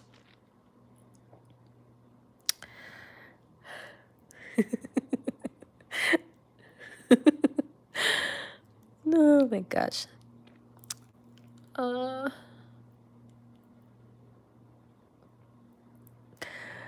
Mr. Seddon produced the few lines it contained and remarked grudgingly, that of course throws a new complexion on the matter. Mr. Wellman has made himself responsible for Miss Carlyle's defense. We're acting at his request. He added with visible distaste, our firm does very little in criminal procedure, but I felt it my duty to my late client to undertake the defense of her niece. I may say we have already briefed Sir Edwin Bulmer, K.C. Poirot said, and his smile was suddenly ironic. No expense will be spared. Very right and proper. Looking over his glasses, Mr. Seddon said, really, Monsieur Poirot. Poirot cut into his protest. Eloquence and emotional appeal will not save your client. It will need more than that. Mr. Seddon said dryly, what do you advise? There is always the truth. Quite so. But in this case, will the truth help us? Mr. Seddon said sharply, that again is a most improper remark. Poirot said, there are certain questions to which I should like answers. Mr. Seddon said cautiously, I cannot, of course, guarantee to answer without the consent of my client. Naturally, I understand that. He paused and then said, has Eleanor Carlyle any enemies? Mr. Seddon showed a faint surprise. As far as I know, none.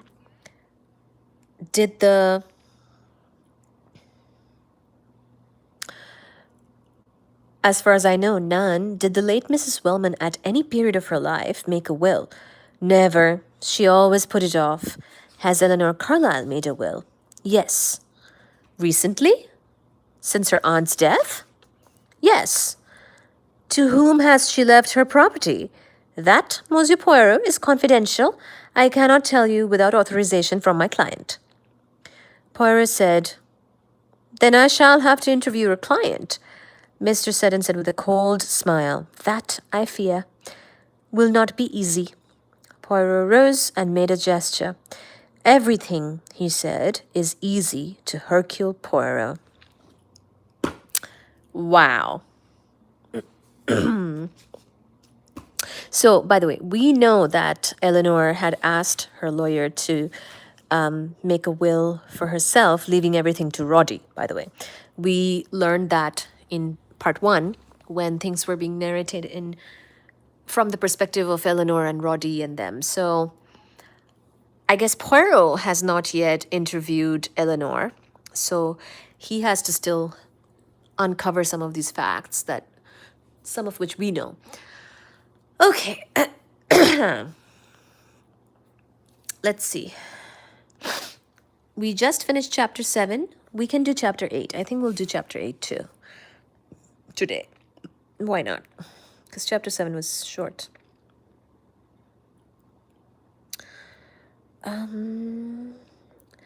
Jackson asked, what if Mr. Seddon killed Mary? You know, it could be. Chicken said, you have Facebook? Yes, I have Facebook.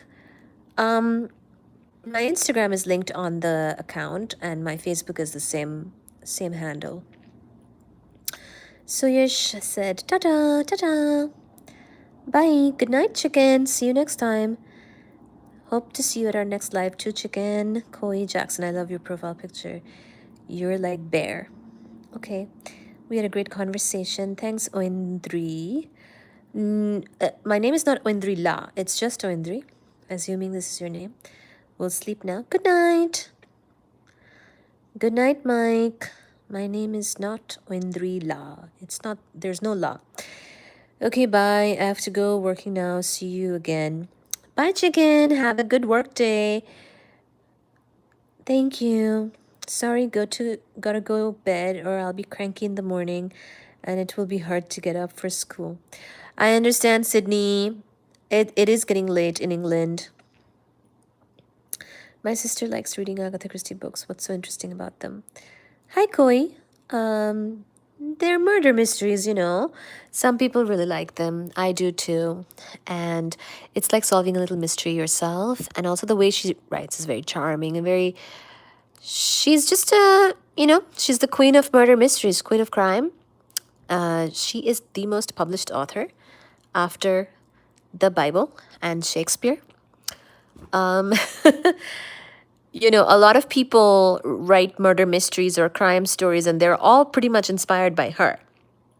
Because she died in 1976, and she wrote so prolifically. She gave people sort of the masterclass on how to do this. But, you know, some people also don't like murder mysteries. It's not really like their genre. So I get it if you don't find it interesting. But I love it. I love to solve the puzzle myself as I'm gaining the information throughout the book. And then I form my own theories in my head. And I hate to, I want to figure it out myself. And then if it comes true in the end, then I feel happy. You know what? But yeah, sorry if it got late for some people and you had to go to bed. That's all right. The live will post later on to the channel. And you can always catch up with the reading at that time when it's uploaded to the channel as a live replay under live tab on the channel. So you'll find it. Ooh, chapter 8 is super short, so I'm going to finish it. Chief Inspector Marsden was affable. Well, Monsieur Poirot, he said, come to set me right about one of my cases? Poirot murmured deprecatingly, No, a little curiosity on my part, that is all. Only too happy to satisfy it. Which case is it? Eleanor Carlyle. Oh, yes, girl who poisoned Mary Gerard. Coming up for trial in 2 weeks' time. Interesting case. She did in the old woman too, by the way. Final report isn't in yet, but it seems there's no doubt of it. Morphia. Cold-blooded bit of goods. Never turned a hair at the time of her arrest or after, giving nothing away. But we've got the goods on her all right. She's for it. You think she did it? Marsden, an experienced, kindly-looking man, nodded his head affirmatively. Not a doubt of it. Put the stuff in the top sandwich. She's a cold customer. You have no doubts? No doubts at all? Oh, no, I'm quite sure. It's a pleasant feeling when you are sure. We don't like making mistakes any more than anyone else would. We are not just out to get a conviction, as some people think. This time I can go ahead with a clear conscience. Poirot said slowly. I see. The Scotland Yard man looked at him curiously. Is there anything on the other side? Slowly, Poirot shook his head. As yet, no. So far, everything I've found out about the case points to Eleanor Carlyle's being guilty. Inspector Marsden said with a cheerful certainty, she is guilty. All right. Poirot said, I should like to see her. Inspector Marsden smiled indulgently. He said, got the present Home Secretary in your pocket, haven't you? That'll be easy enough.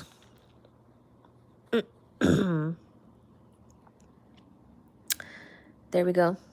That was chapter 8. Chapter 9 is next. Might read it. It's not, let's see how long it is. Yeah, I think we'll read 9. We'll start from 10 next time. Nurse O'Brien. Yes, okay. My sister likes reading Agatha Christie. Do you like comedy? Of course, Koi. Of course I like comedy. Do you like comedy? Tell us what you like.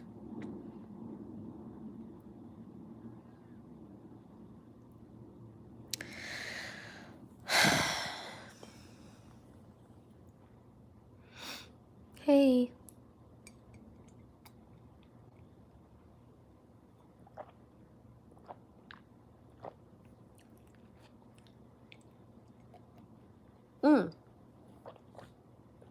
And Koi, you should tell your sister to join the channel and join our live stream and come to our lives. If she likes murder or murder mystery as a genre, she would enjoy. All right, chapter 9. Peter Lord said, well? Hercule Poirot said, no. It is not very well, Peter Lord said heavily. You haven't got hold of anything? Poirot said slowly.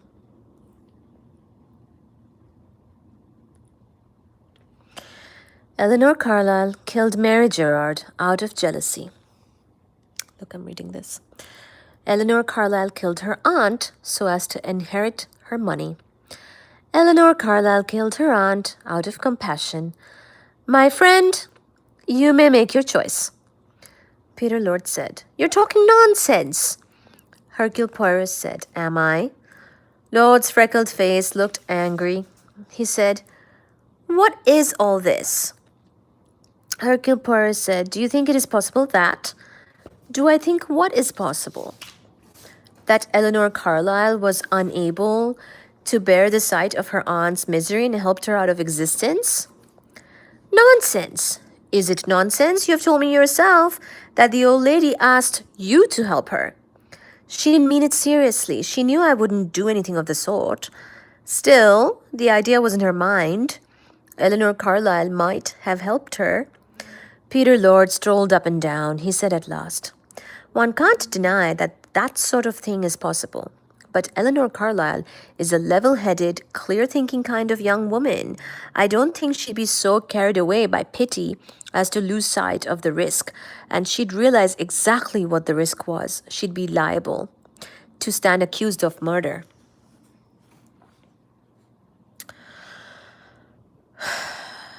So you don't think she would do it?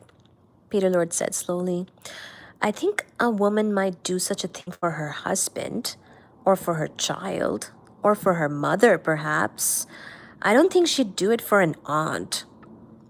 Though she might be fond of that aunt, and I think in any case she'd only do it if the person in question was actually suffering unbearable pain. Poirot said thoughtfully, "Perhaps you're right." Then he added, "Do you think Roderick Wellman's feelings could have been sufficiently worked upon to induce him to do such a thing?" Peter Lord replied scornfully, "He wouldn't have the guts." Poirot murmured, "I wonder. In some ways, Moshe, you underestimate that young man." "Oh, he's clever and intellectual and all that, I dare say?" "Exactly," said Poirot, "and he has charm, too." "Yes, I felt that." "Did you? I never have." Then Peter Lord said earnestly, "Look here, Poirot. Isn't there anything?" Poirot said, "They're not fortunate so far. My investigations, they lead always back to the same place. No one stood to gain by Mary Gerard's death. No one hated Mary Gerard except Eleanor Carlyle. There is only one question that we might perhaps ask ourselves. We might say, perhaps, did anyone hate Eleanor Carlyle?"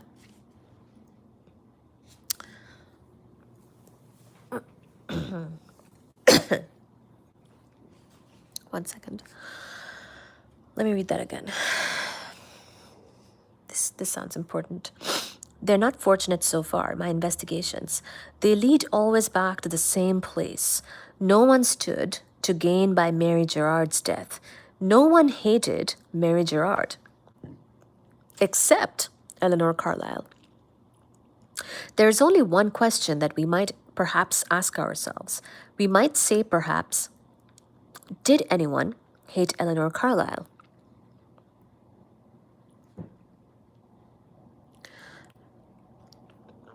Slowly, Dr. Lord shook his head. "Not that I know of." "You mean that someone might have framed her for the crime?" Poirot nodded. He said, "It's a very far-fetched speculation, that, and there is nothing to support it except perhaps the very completeness of the case against her." Oh, look at that. "It's a very far-fetched speculation, that, and there's nothing to support it except perhaps the very completeness of the case against her." So even that is a little suspicious to Poirot, that the case is so complete against her. He told the other of the anonymous letter. "You see," he said, "that makes it possible to outline a very strong case against her. She was warned that she might be completely cut out of her aunt's will, that this girl, a stranger, might get all the money. So when her aunt, in her halting speech, was asking for a lawyer, Eleanor took no chances and saw to it that the old lady should die."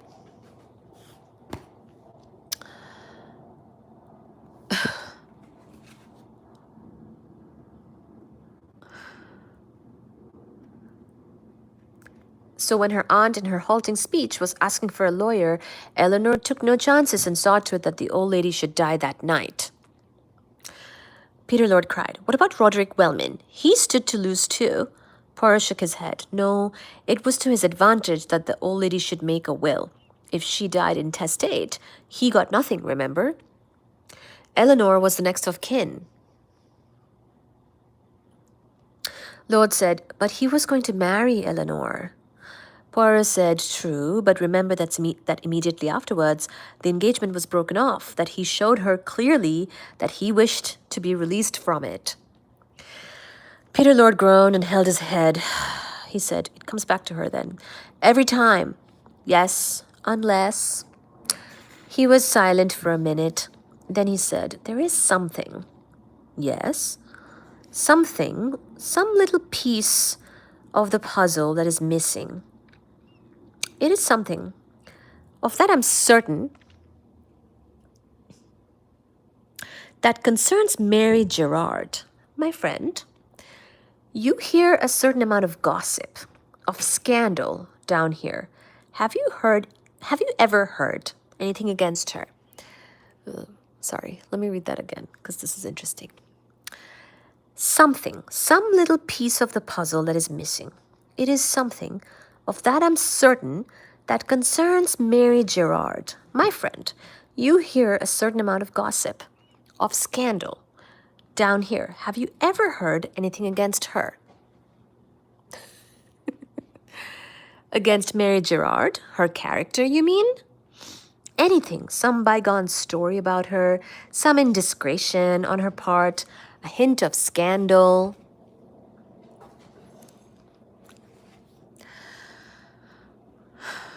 A doubt of her honesty, a malicious rumor concerning her, anything at all, but something that definitely is damaging to her.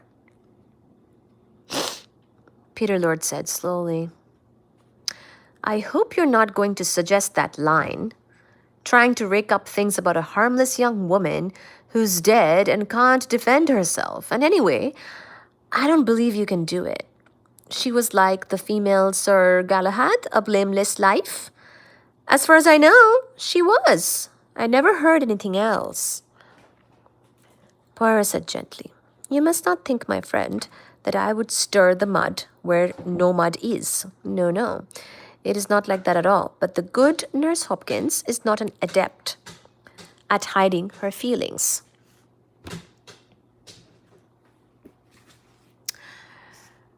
She was fond of Mary, and there is something about Mary she does not want known. That is to say, there is something against Mary that she is afraid that I will find out. She does not think that it has any bearing. She does not think that it has any bearing on the case. But then she's convinced that the crime was committed by Eleanor Carlyle, and clearly this fact, whatever it is, has nothing to do with Eleanor. But you see, my friend, it is imperative that I should know everything, for it may be that there is a wrong done by Mary to some third person, and in that case, that third person might have a motive for desiring her death.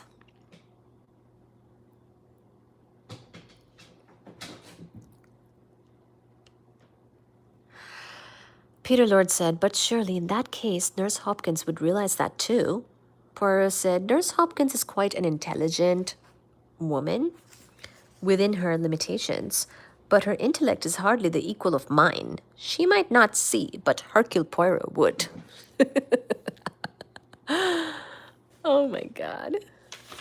Okay, I'm gonna read that whole the whole paragraph again. It's too interesting.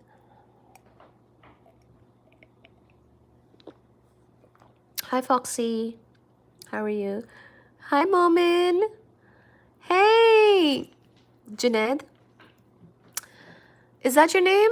Sorry, I think I've seen you before. Hi. How are you? How are you doing? Okay, sorry. Let me read this again. Poirot said gently, You must not think, my friend, that I would stir the mud where no mud is.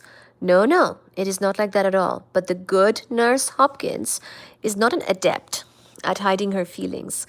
She was fond of Mary, and there is something about Mary she does not want known. That is to say, there is something against Mary that she is afraid I will find out. She does not think that it has any bearing on the crime. But then, she's convinced that the crime was committed by Eleanor Carlyle, and clearly this fact, whatever it is, has nothing to do with Eleanor. But you see, my friend, it is imperative that I should know everything. For it may be that there is a wrong done by Mary to some third person, and in that case, that third person might have a motive for desiring her death. Peter Lord said, But surely in that case, Nurse Hopkins would realize that too. Poirot said, Nurse Hopkins is quite an intelligent woman within her limitations, but her intellect is hardly the equal of mine. She might not see, but Hercule Poirot would.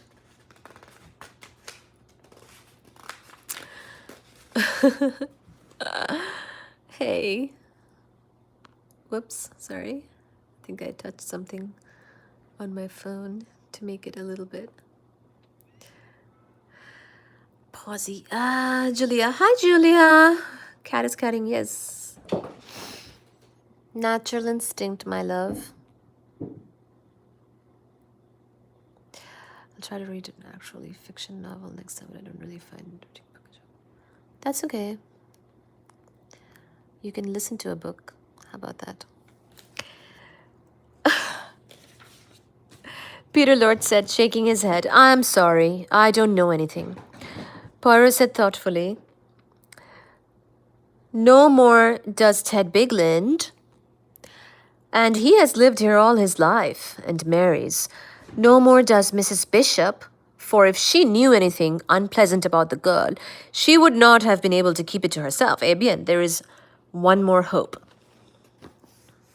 Yes? I'm seeing the other nurse, Nurse O'Brien, today. Peter Lord said, shaking his head, she doesn't know much about this part of the world. She was only here for a month or two. Poirot said, I'm aware of that, but my friend, Nurse Hopkins, we have been told, has the long tongue. She has not gossiped in the village, where such talk might have done Mary Gerard harm, but I doubt if she could refrain from giving at least a hint about something that was occupying her mind to a stranger and a colleague. Nurse O'Brien may know something. Ah, see that? Poirot is clever. He knows that Nurse Hopkins kept something from him, and it had to do with Mary. And he's trying to figure out who she could have told that now he can talk to, who would tell him, whereas, she hasn't told some other people because she's kind of, ooh, look, there's the moon. Wow. Nice crescent in the sky. Nice crescent moon today. Wow. So he's so clever. He's like, okay, who could she have told that's not gonna harm Mary's reputation? Like, she likes to gossip, but she's not gonna tell everyone about this particular sensitive thing. But she also wouldn't be able to keep it all to herself necessarily. And who could it be? And it's actually Nurse O'Brien, who is sort of a stranger as well as a colleague, and they definitely talk. So he's gonna interview Nurse O'Brien next. So that's where we'll pick up next time, actually. So we will pick up from chapter 10. From chapter 10 of part 2 of Sad Cypress by Agatha Christie, we shall pick it up from this chapter 10 next time, where he will be interviewing Nurse O'Brien, as you can see right here. Right here, we'll pick it up. So, but that's funny. That's funny that he's like, okay, she would have told her colleague. And he's right, human nature. So the other thing that people really like about Agatha Christie is how her portrayal of human nature and like what people do and say and what their behaviors and natures are. So it's like a psychology course, People who are interested in all that also find her novels to be interesting. I will try to read an actual fiction novel next time. But I don't really find reading a book enjoyable. That's okay. You can listen to us reading a book. I love reading. Most of my childhood I'd spent just reading. It was the main entertainment. Main entertainment. Once again, thank you everyone for joining today. Thank you for chatting. If you listen to us reading the book, thank you so much. And thank you for joining. If you're catching up on the live replay video later on after this uploads, it should be uploading in a few hours. Feel free to catch up on the story over there. All the videos get uploaded afterwards under the live tab, so you can catch up on the story there anytime. And we will pick it up next time. We will keep on reading. We'll try to finish this book this week so that we can move on to another new book for next time. For next time as in the next week. And yeah, we had a really nice chat today. I was surprised at how engaged it was, and people were sharing about themselves and where they're calling from and joining from and sharing information and knowledge. That's really nice. Thank you so much once more. I would recommend you to read Grand Blue Manga. It's the funniest thing I've read. Okay, good to know. Thank you, Koi. Thank you, everybody. Sydney, good night. Have a good morning when you wake up. Chicken, have a great work day. Jackson, see you again very soon, I hope. Suyash, thank you for joining from Delhi. Mike, thank you for joining from Kolkata. Rosie, thank you. Chicken from Malaysia. Insatiable Monk, thank you.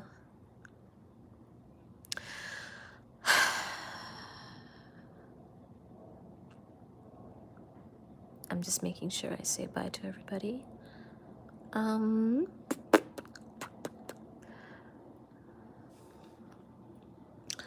Donkey, thank you, from Scotland. Clover, I think from Cleveland, yay.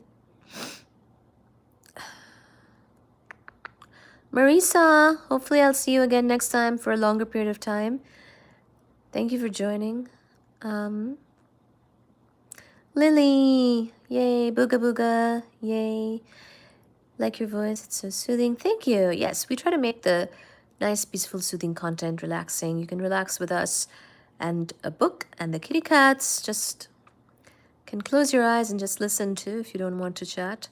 Sydney, once again, thank you. FBI, thank you for joining. We'll talk more physics next time. Scooby-Doo. Ahmed, thank you. Yeah, thank you so much, everybody. Heike! Thank you for reading, Sad Cypress. See you next time. Happy week to Baji and friends and reader too. Oh, thank you. Chapter 10 next time with Hercule Poirot. Yes, Heike, you were here. Thank you for joining. I thought you might miss this. I know it's like a different day, but you made it. I guess it's like midnight, so it's not hopefully not too late for you in Finland. Yeah, I thought I'll make a little bit more progress during the week on the book as well. Thank you.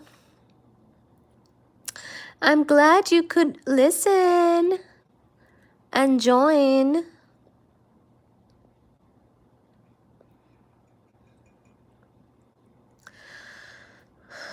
(1:47 a.m.)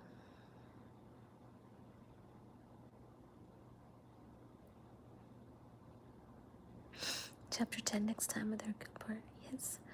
Wow. 1:47 a.m. Well, good night, Heike. Have some rest. Do you have to be up early tomorrow? Have a good night. Hopefully have a good morning when you do wake up.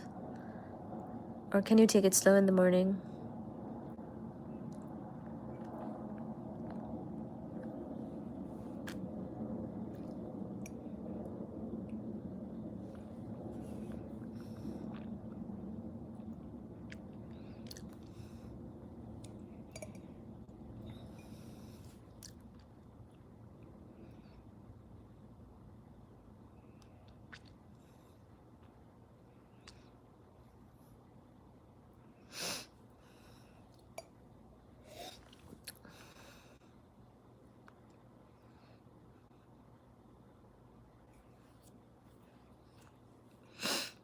Good night. Start watching Storm Chasers. Oh, you're watching Storm Chasers? I see. Not time for bed yet.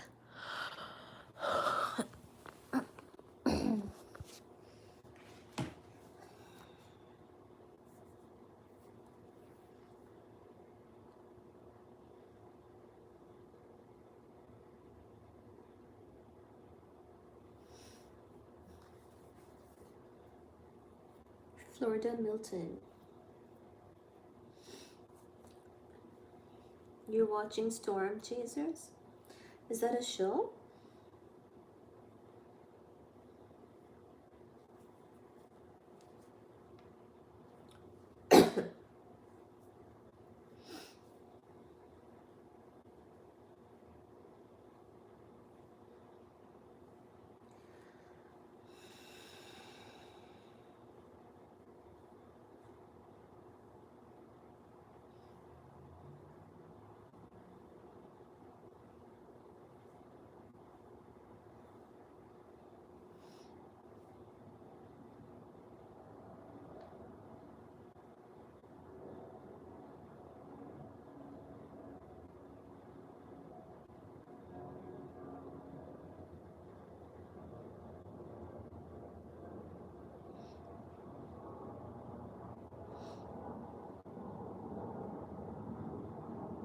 American Milton, Brendan Copic, Reed Vince. There are a lot of them.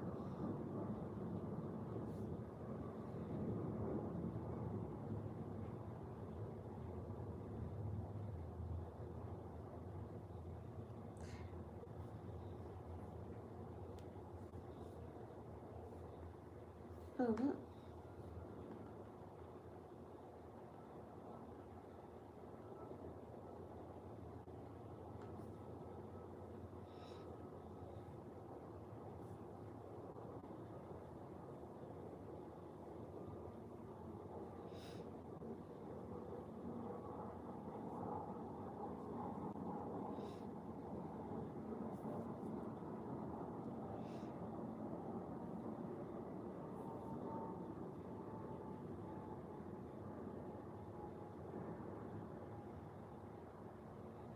Storm Runner Media.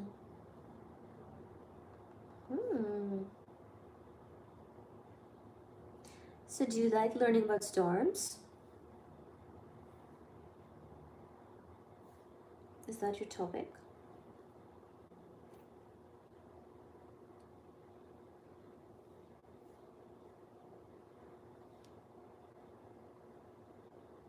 JLR investigates is also Florida.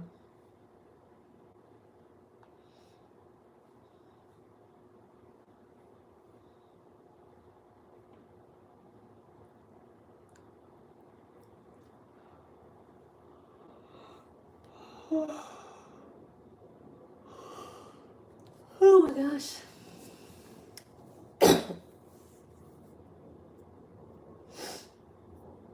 Let me ask Google what the. Hey Google, what is the weather like tomorrow? Tomorrow in Malden, it'll be mostly sunny with a high of 64 and a low of 44. You can see live hurricanes, tornadoes, and so on. You can. Oh. Wow. Live hurricanes. Goodness. That's.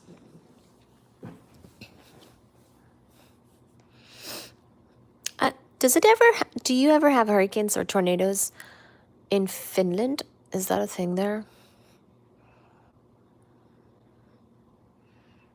They go after the weather. Yeah, no, I've heard of like storm chasers, like especially if like meteorology students I know have to do that. I knew people who would go like chasing tornadoes and learn about them. No, I see. So there's no like hurricanes or tornadoes in Finland. So you have to see our so you have to see our ones on TV to to learn about it. Well, you're lucky. Lucky there's no hurricane and tornado in Finland. Um,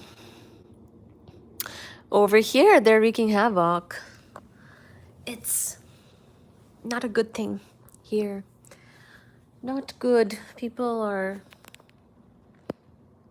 My parents have been very worried about some of their friends. Uh,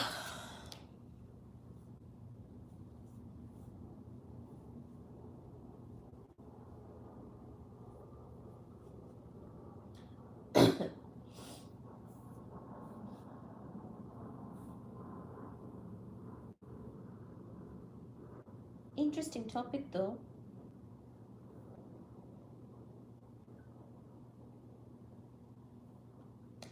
India has many typhoons. Yes, Kalbushaki. But I kind of enjoyed when we got a nice storm. Not as destructive as, these hurricanes, but in Kolkata it was a nice relief to get a bunch of rain sometimes in the summer, in the monsoon. Monsoon rain was good.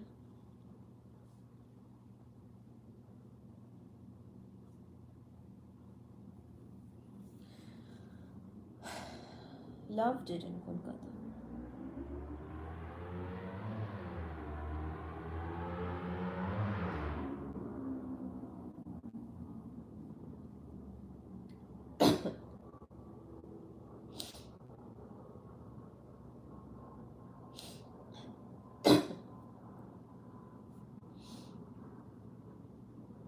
Monsoon season has been bad in India this year.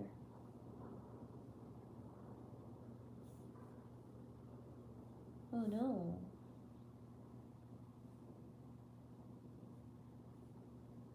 Like too much rain or too little? There's still time. Sometimes the monsoon is late and it'll like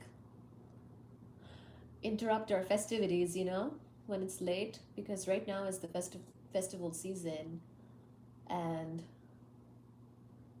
Durga Puja, Navratri is all going on right now. And I remember the rains coming during the festivities was a big fear of people. Oh, too much. Okay.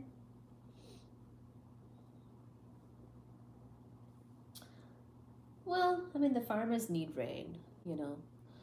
Having a drought is not good either. But yeah, floods can be bad. Can be really it can be really difficult for people who are on the streets. That would be awful being flooded. Oh gosh. Hopefully they get shelter.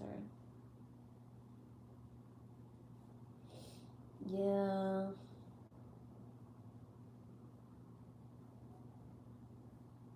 Yeah, that's definitely bad.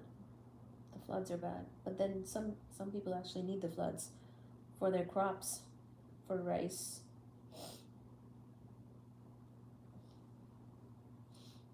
You know, just different.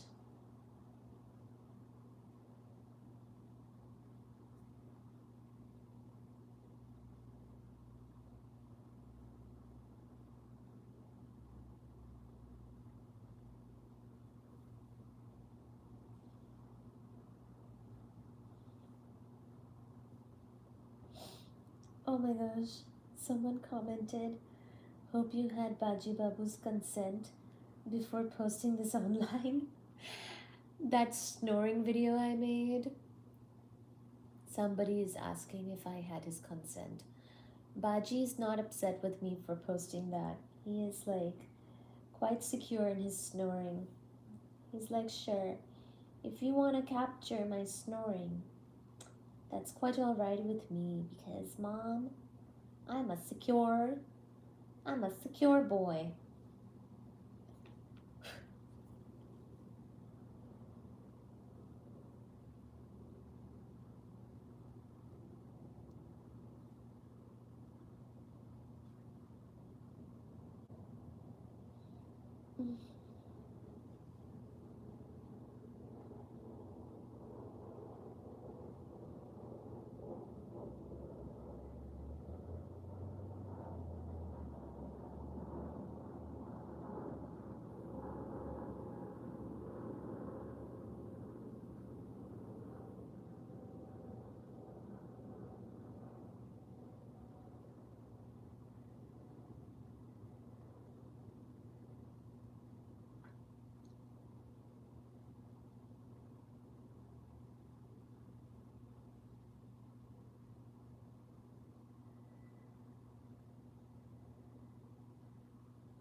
I'm reading some of the comments. They're nice. Oh.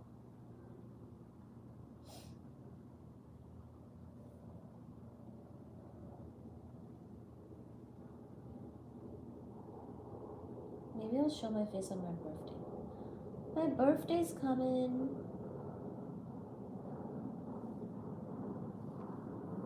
I don't really want to show my face constantly though.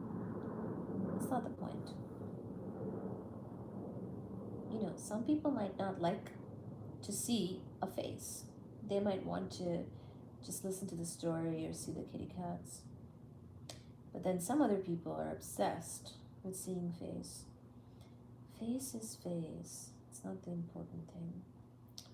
Not the most important thing.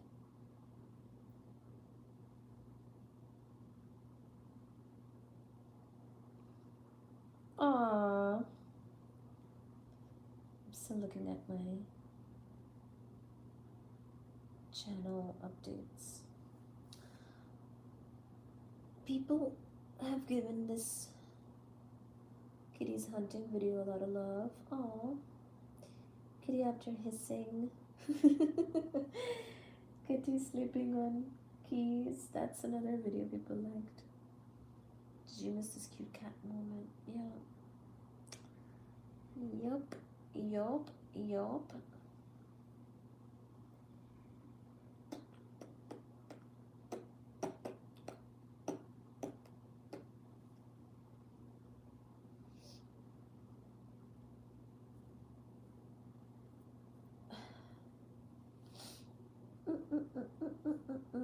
Thank you everyone for joining once more. Just chilling for a bit.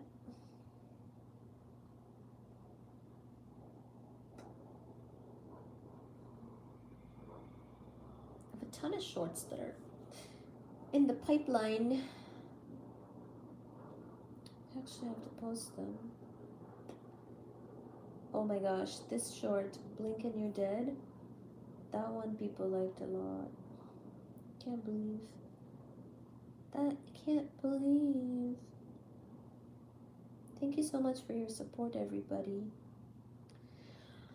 Oh, it's nice. I think it's soothing. The people like the soothing content. Soothing, relaxing, peaceful, soothing. My fart can kill a hamster. Well, then don't fart on the hamster, please. Please, Viral, please. Is it because it has too much ammonia or peroxide? That must be it. All right, guys. It's been lovely. Thank you. With that ammonia comment, I will sign off. Thank you so very much. Loved having you on here today. We read a few chapters. We will pick up next time from chapter 10, Sad Cypress, part 2, chapter 10. Thank you. Thank you, God. Thank you, universe. Thank you for kitty cats. And thank you for joining.